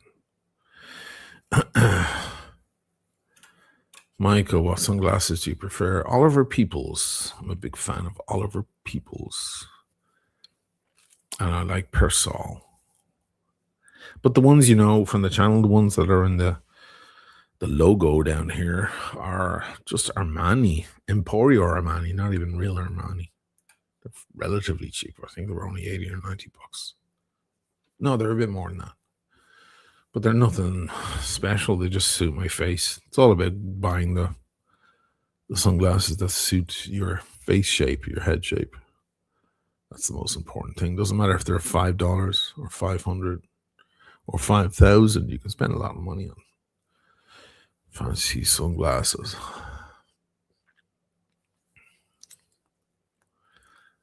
But I have my favorite pair right now are the Oliver Peoples. I got them for my birthday last September. Patrick, what's your best watch video yet, in your opinion? In my opinion, the best watch, well, definitely, I can't say a best one, but one of the best is actually a Moonswatch video, the Saturn. Didn't get any fucking views. By the time I put out Moonswatch videos, people were over it. If I put one out the week it was released, I would have gotten millions of views. But it took me a while. And I realized that the attraction of the Moonswatch wasn't, well, in my opinion, was not that whether it was a good watch. It's not. It's a piece of quartz garbage. Or the fact even that it looks like a Speedmaster, although that definitely plays into it. I think it's the themes that really grab people. Or at least that's my theory. I might be wrong. It's the theme. Which one do you like? Jupiter? Mars? You're talking about our solar system. That's so fucking cool. And it probably rings a lot of bells for people because of astrology, people talking about the movement of the planets and how it affects you. People have favorite planets, and we've been worshiping the planets since the dawn of time, haven't we? And if there's any proof to programming in our DNA, conditioning in our DNA through the generations, well, clearly it's probably got it's probably exciting some sort of atom inside us, right? So that was the whole point. Secondly, that video is the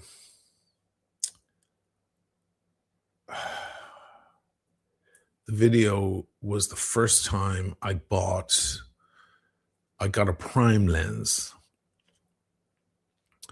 So I use a lot of different lenses, and I only have a couple of prime lenses. Prime lenses, you can't zoom or do any fancy shit with them, but they let in a lot of light. So you'll notice in some of especially my earlier videos when I didn't really know what I was doing, the daytime shots of the watch, lovely. But as the light falls into the evening and I continue filming maybe for a loom shot, you'll see some graininess in the image. What that is that the camera is not receiving enough information. And it makes it all look grainy, but not in a nice way, in a kind of a cheap looking way. Well, if you buy certain lenses, expensive lenses, and particularly prime lenses, they let in more light so you can film into the nighttime and you won't get that graininess. So I was finally able to shoot at night.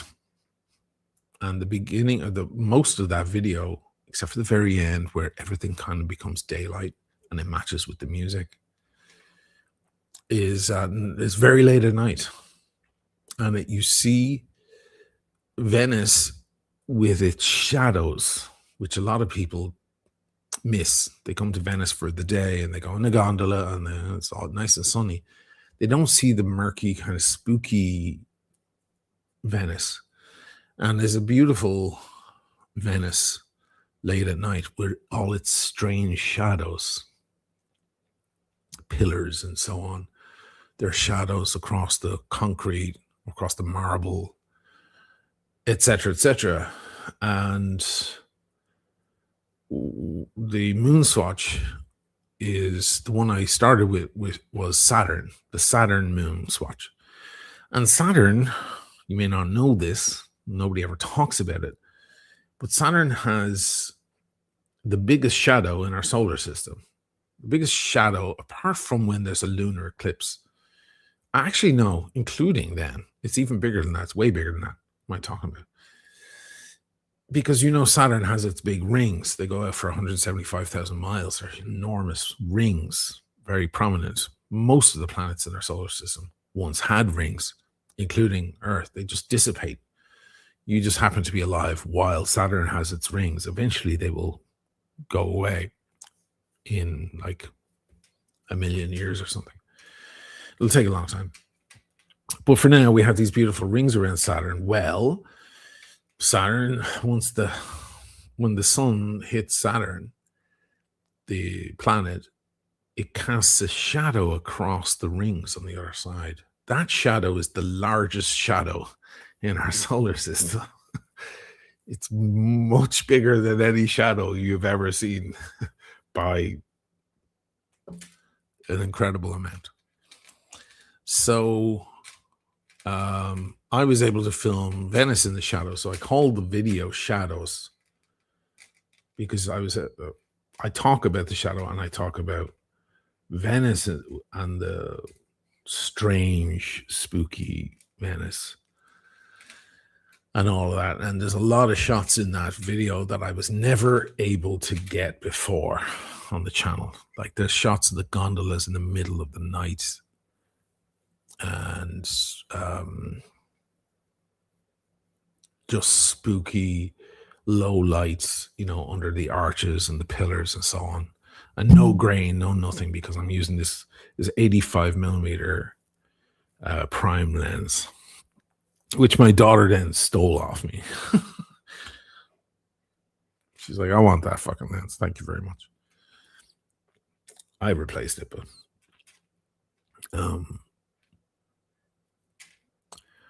and the music, the interaction of the music, because Gustav Holst created a suite of pieces about 120 years ago called The Planets, 140 years ago, 150, called The Planets, and it musically describes all the planets. It's been plagiarized a shitload. Mars, for example, was plagiarized heavily by John Williams in the Star Wars themes. When the Darth Vader or the Emperor, the Empire theme is like dun dun dun dun dun dun, all of this kind of marching sound. Dun, dun, dun, dun, dun, dun, dun, dun, dun, all of this stuff. Well, that's a complete rip-off of Gustav Holst Mars, because of course Mars was the planet of war. So red, so it's seen as an angry planet historically. So Holst wrote this music. If you listen to it, you'll think you're listening to Star Wars. But there's one in there called Saturn, and that's the music I use through the whole video. So it's truly, for me, what sometimes I go back and watch it. Nobody fucking watched it, but that's typical.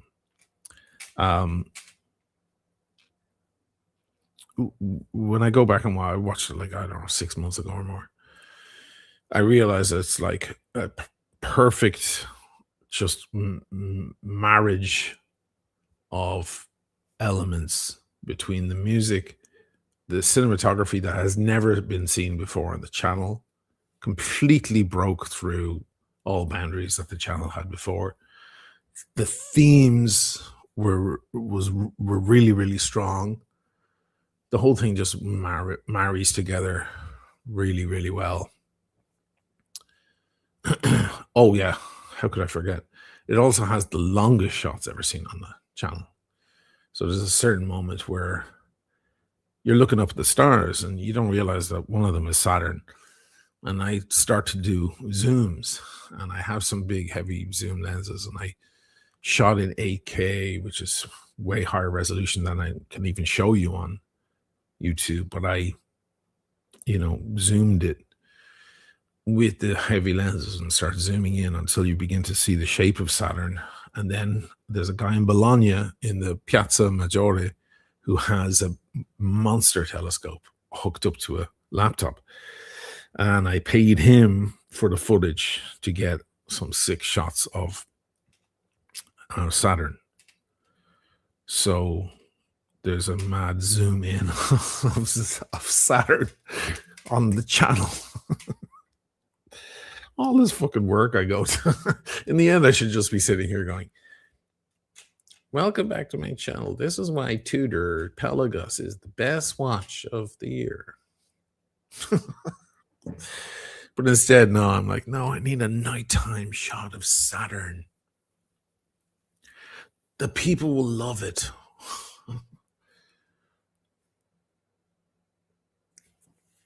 Anyway, there you go. It's not the only good video. There's other good ones I can go on about, but that's a 10-minute video, and I just bogged on about it for 40 minutes. Can you imagine I start talking about the Dam Busters or Interstellar? Interstellar was like, how long is Interstellar? It's in 2 parts. I don't know. It's like an hour and a half. Ireland is 3 hours. It's 2 hour and a half documentaries. I broke 3 drones. No, I broke 2 drones. I broke one. I lost the other. I went through 3. And that was just for the drone shots. That wasn't all the crazy cycling around barren landscape of Ireland and eating 60 different chowders. But really, I should just be sitting in the studio going on about Lugwith and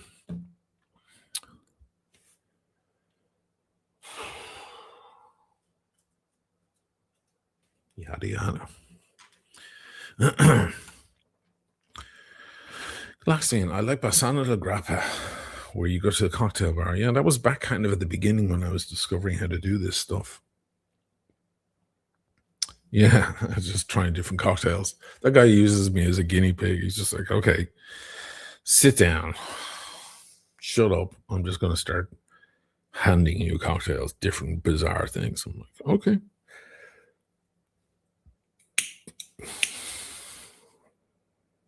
Yeah, that was nice. Nice video.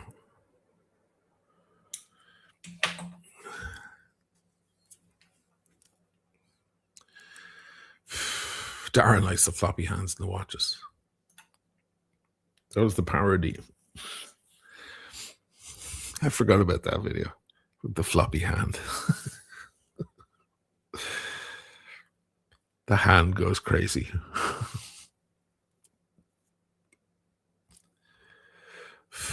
Saj, does that new Omega Le Mans wear like a moon swatch in terms of size? Yeah, because it's the same. It's based on the same size, 42 mil. Yeah. Yes, it would.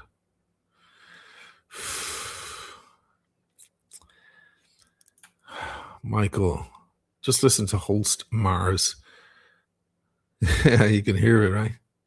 You never heard of Gustav Holst? Well, enjoy, man. All the planets are in there.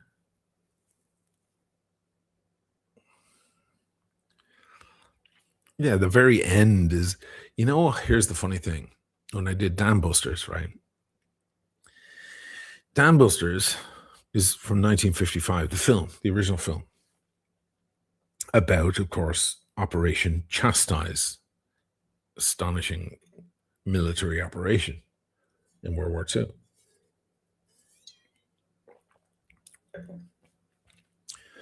But when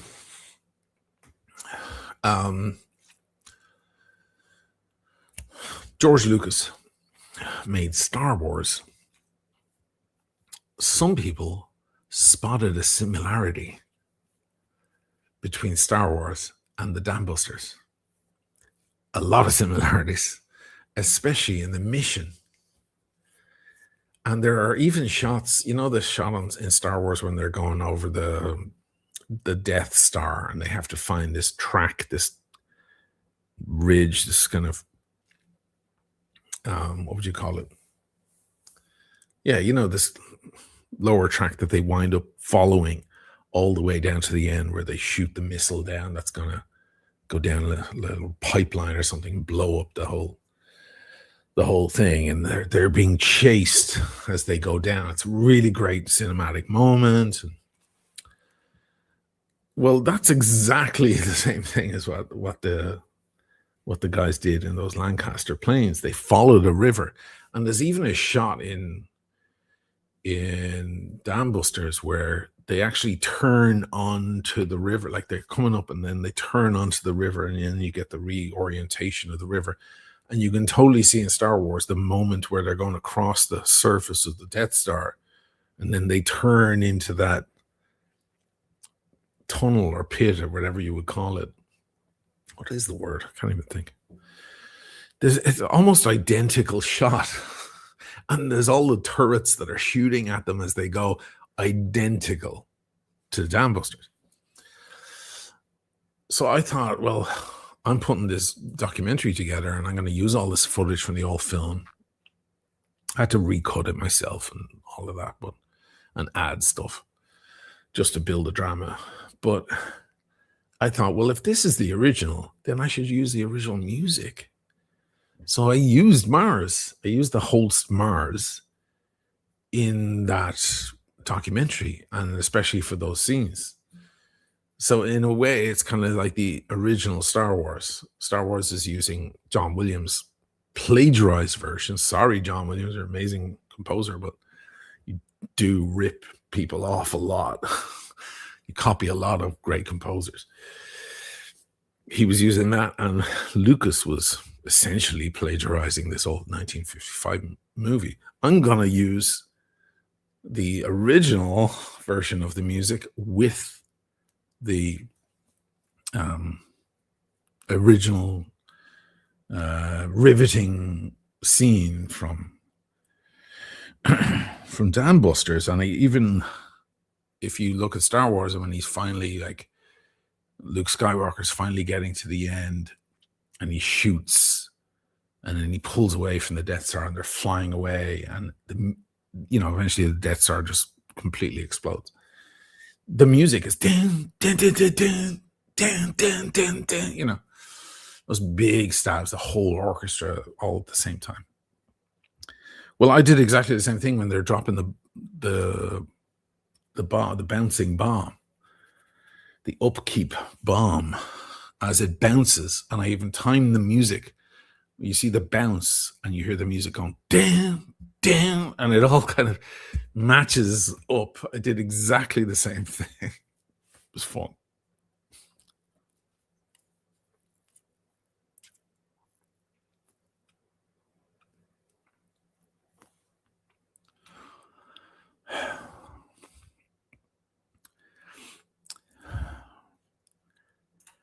Michael, the history of Venice and how it came to be is unbelievable. I know. Well, earlier, maybe you missed the start. We had a little scare in the building. I thought there was a gas leak or something.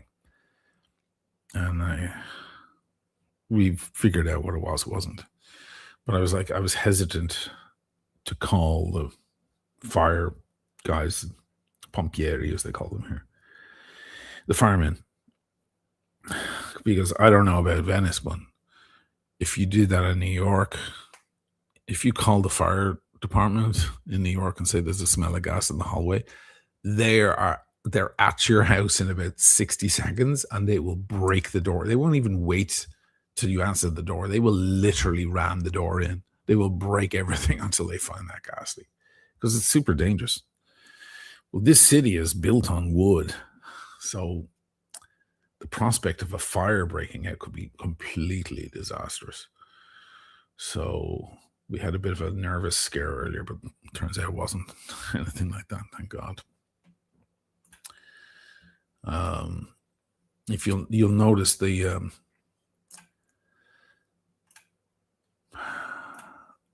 lot of the chimneys you'll see in Venice have a weird top part to them, big thing, extra bit on the top, and it looks like a upside down box or a pyramid or something. It's weird shape on the top of their chimneys. What that is it's an extra furnace, so embers go up from fires. I mean, nobody uses an open fire anymore in Venice because that would be that's asking for a disaster. But you can imagine for hundreds of years, that was the only way they could heat a house, so they would light a fire. As embers go up, they get caught in that container thing at the top and they reburn. It's a way of stopping embers from just flying out of a chimney and landing on another building in Venice and then setting the whole city alight. I know it's a city on water, so you would think, oh, well, it has its own natural protection. But honestly, a big fire would take out this whole city.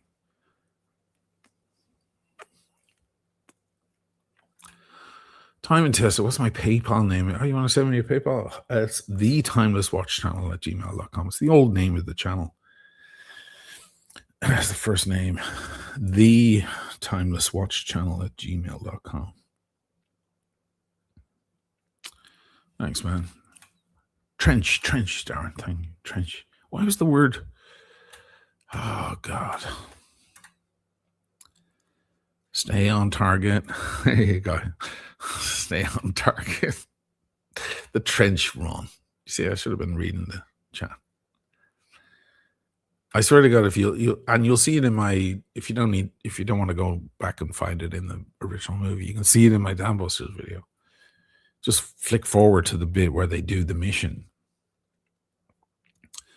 You'll actually see the shot where they turn into the trench, because their trench was a river, and the river was going to lead them all the way to the dam. They used the river because they were doing it late at night, in the moonlight. The trench run. Fucking great.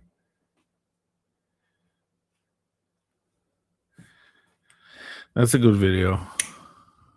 That's a really good one. It was way more work in that than there was in the Saturn thing. Like 1,000 times the work. I half lost my mind making that video. Out of bottles of wine.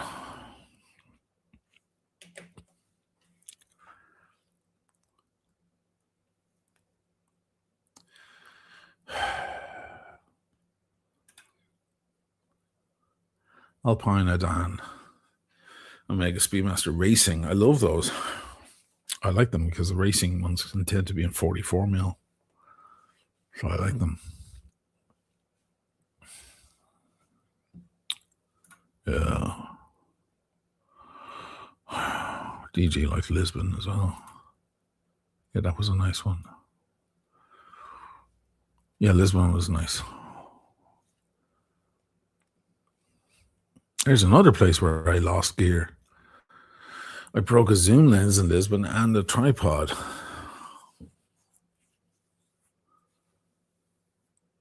That's what happens when you go out and do these videos. You lose gear. Oh my God, I just got a big PayPal from Ryan. Thank you, man. Jesus. It means a lot. Thank you. I'll read your note later. Let me see. Oh, I watched for 5 years. Never made a contribution. Both my parents have been extremely sick, and I'm a young guy. I can't see the rest of the message. Thank you, man. And if the videos gave you something to watch to help you through tough times, I'm glad.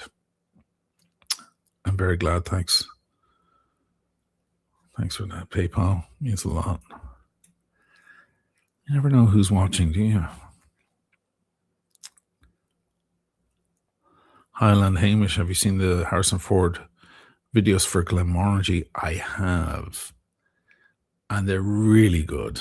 And there's ones for Lafroig. Is it who does it? The Lafroig ones is another famous actor, I think. Is it what's his name? Jesus. Yeah, the names. They're really good. I love those whiskey commercials. They're really smart. Yeah, but the Harrison Ford ones are really, really smart. Very arty.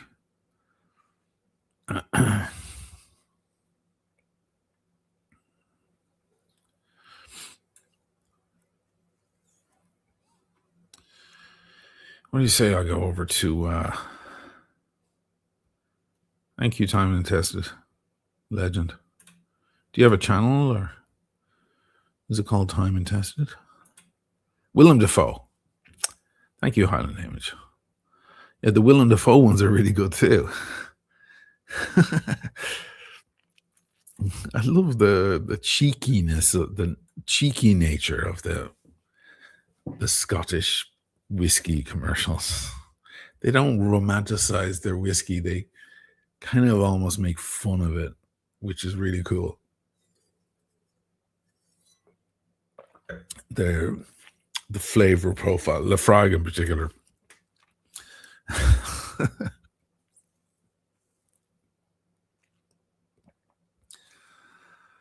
Yeah. God, I should sit down sometime and go through the videos and see which ones I think are the best ones. I mean, Interstellar has to be up there, right? That's a fucking monster one.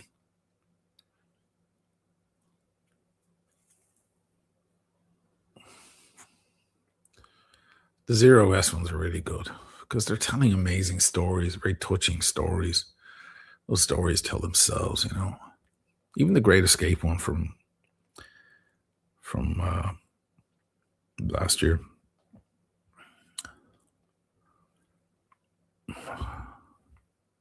And the funny ones. People love the funny ones. They love Lenny. There are still people out there who think Lenny is someone else. Someone else in the room talking to me. Isn't that funny?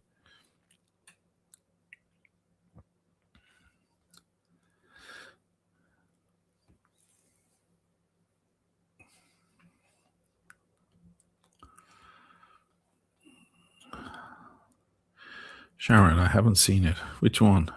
Interstellar? Well, apparently it makes people cry, but I can't take full credit for that. It's a very emotional, powerful movie. I'm kind of working off of, honestly, it's more about, it's two movies. It's not just Interstellar, it's also 2001 Space Odyssey, because that's really what Interstellar is based on. He's kind of, there's more plagiarism in a way, you know. It's Chris Nolan going, I want to make my 2001 Space Odyssey. And just like Kubrick used Arthur C. Clarke as his consigliere on the physics of things, Christopher Nolan used Kip Thorne.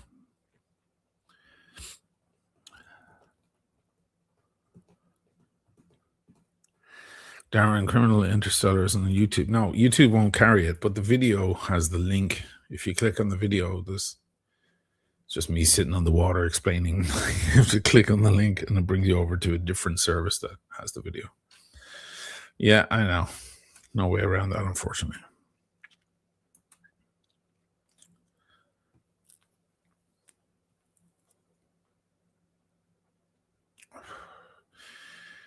Really, the Interstellar video is really focusing on the concept of time, timekeeping and time in general, and what it is. Because it was kind of inspired. I explained it at the beginning.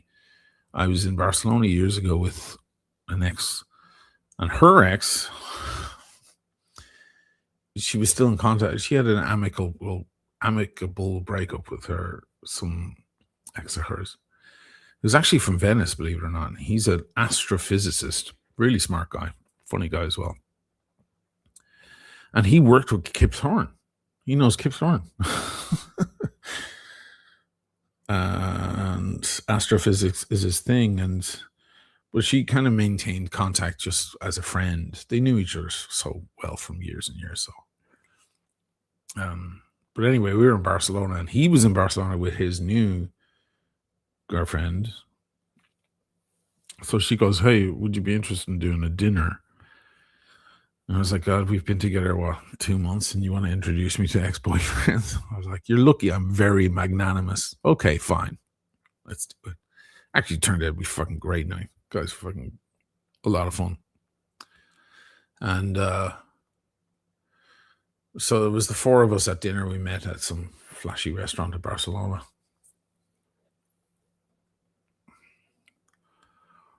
We got Vega Sicilia Unico wine. And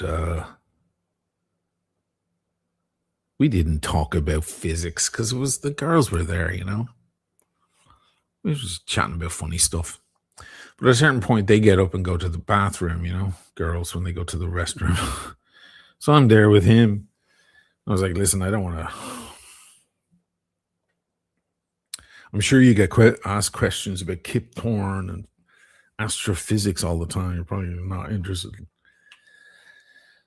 So, but can I just ask you a quickie? You know, because obviously I want to pick the guy's brain. I'm crazy about science and physics and everything. It's my favorite shit in school.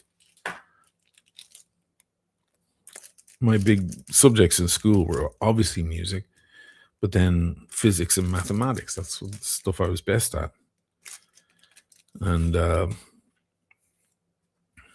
anyway, I was like, before the girls come back from the, "Do you mind if I ask you?" And actually, my question was a pretty heavy one.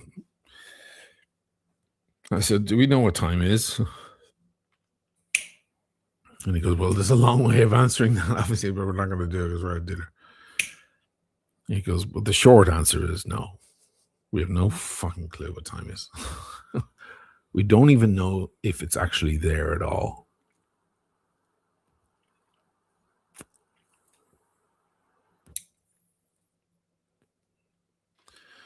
So the interstellar thing is more about that.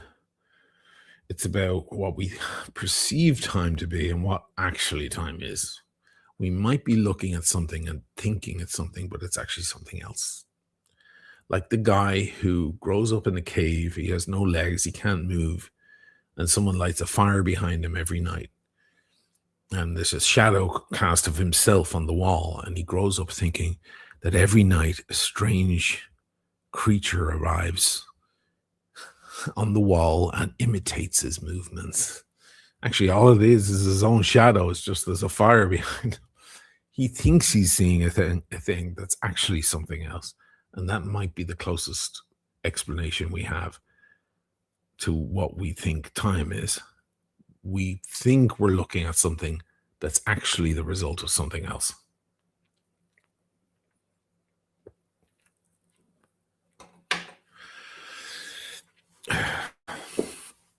Jim Patterson, we invented time. Well, we certainly invented the measurement of time. The measurements of time is just our trip around the sun divided into little slices. That's all that is. Some alien lands on our planet and we show them a watch. The alien would go, "What's the tick mean?" We'd be like, "Well, that's 1 second." And they'd be like, "Why did you choose exactly that interval?" "Well, that's 1/60th of 1/60th of one of the of our trip around the sun." They'd be like, "Oh, your little star there? Okay, got it. That's cute." You know, it has no relevance at all anywhere else in the universe. It's just our way of mapping out our year. That's all. It don't mean anything. Nothing significant, at least. Mind you, right now I'm working on the John Harrison story. And the whole way, figuring out how to locate yourself on the planet was such a huge hurdle for man to cross. So I'm dealing with that. That reminds me, yeah, how could I forget how a watch works? That was a good video. I enjoyed making that one. I like getting philosophical, you know me. Anyway, it's 25 minutes into Dirk's show, and I always go over and keep him company on a Friday night and bring you guys over so we can talk.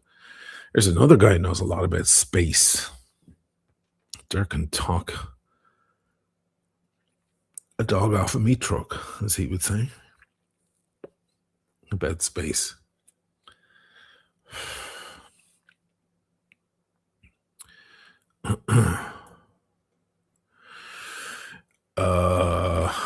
Michael, does anyone really know what time it is? Does anybody really care? That's a good question. Should we actually care?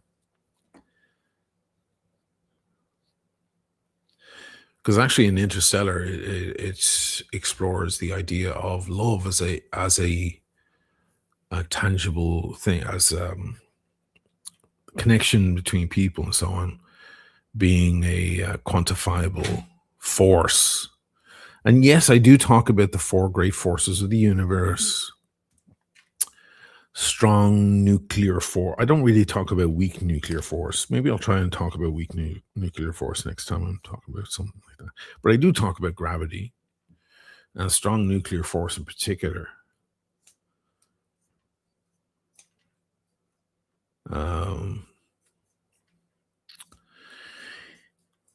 Yeah, all fun stuff. What Chris Nolan did that Kubrick didn't do is Chris Nolan was able to make a human story. There isn't much humanity in Kubrick's movies. Kubrick's movies, for all their genius, are cold movies. They don't appeal to the heart much. They appeal to the mind.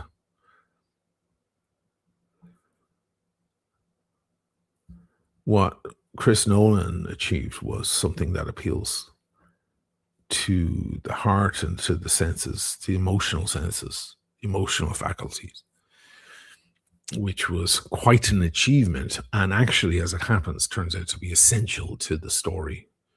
So it's pretty cool. But he'll never make 2001. Everybody wants to remake 2001, and no one will ever do it. Even if Kubrick were still alive, he wouldn't be able to redo it.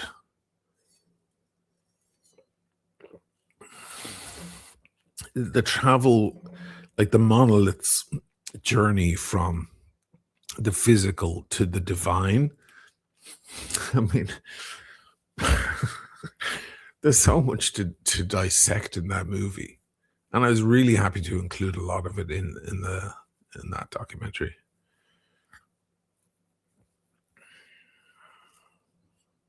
Just because think of all when the monolith appears in the movie and what that represents between the physical, the spiritual, the intellectual, and then the travel to the divine, because its final appearance represents the divine,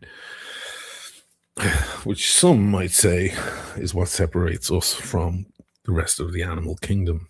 But that's a conversation for another day. Mike Sawtell, great to see you, brother. $20. Here's $20 for Lenny.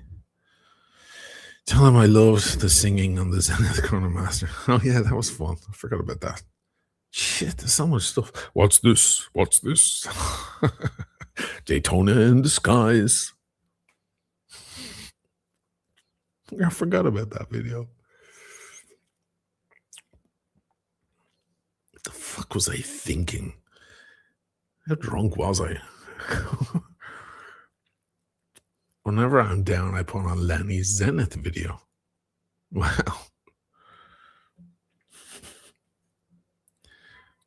I gotta go back, watch that. I haven't seen that in years. Or the Palm Fronds. People love the Palm Fronds video. Palm Fronds.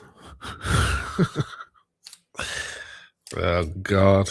I fucking belong in the loony bin, I'll tell you. I should be in a straitjacket. I shouldn't be let free, roaming around Venice, smoking cigars. I should be in a fucking padded cell. Anyway. Darren Roberts, good watch talk tonight. Well, I figured I'd do it. Why not? Give you guys a break from all that stuff. Past couple of weeks were kind of heavy. I apologize. Oh, yeah, so let me surmise. 8,500 for that. If you don't buy it, I will. I kind of love it now. 75 for a fucking solid rose gold Piaget. Ultra thin. Ridiculous. I can't tell you the price of this work of art thing. Breguet wanted 180,000 for it.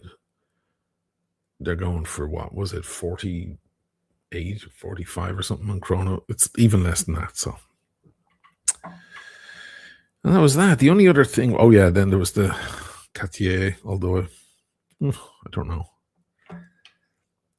The only other thing is we still have the Frollo watches. I'm actually doing a shoot with a model next week. A male model, sorry guys. For these watches.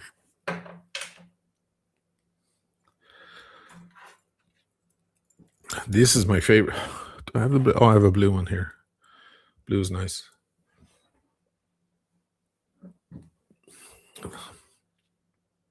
The blue is lapis lazuli. It's actually stone, and this is tiger eye.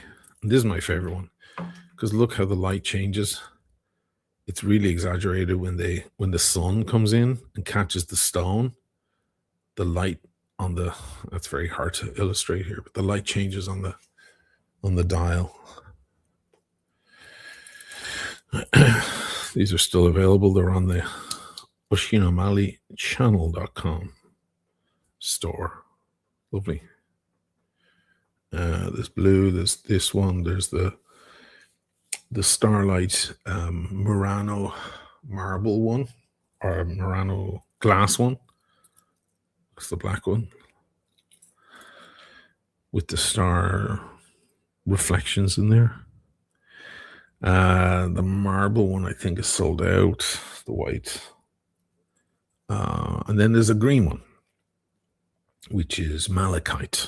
All stone, real stone dials. Very proud of these. You know where to get them. All right, let me get the hell out of here. What's the Rolex I'm selling in DJ? You obviously came late. It's the 5513. Vintage 1970s 5513 Submariner.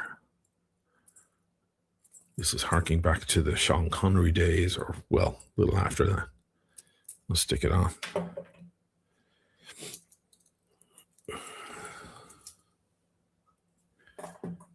It's a beaut. No box and papers, a new watch, but it doesn't matter. It's from Frollo. It's all kosher. Don't you worry. Look at that thing with the natural patina. Gorgeous. We'll leave this on, actually. All right, let me go over to Dirk. I'll grab you guys the link.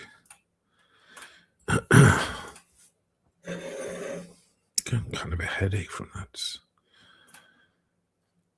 vino, strangely. He's got an okay crowd already over there. That's great. There's the link in the chat. I'm going to click on it directly, go over. I'll see you guys there in 10 seconds. Thanks for hanging out. More real content on its way. This was, again, just the live stream chat. Bit of a chin wag with you guys directly. It's all fun. Thank you so much for the PayPals and the super chats, guys. You know who you are. And I will see you guys very soon. Peace. Love. Ciao. See you over there with Dirk.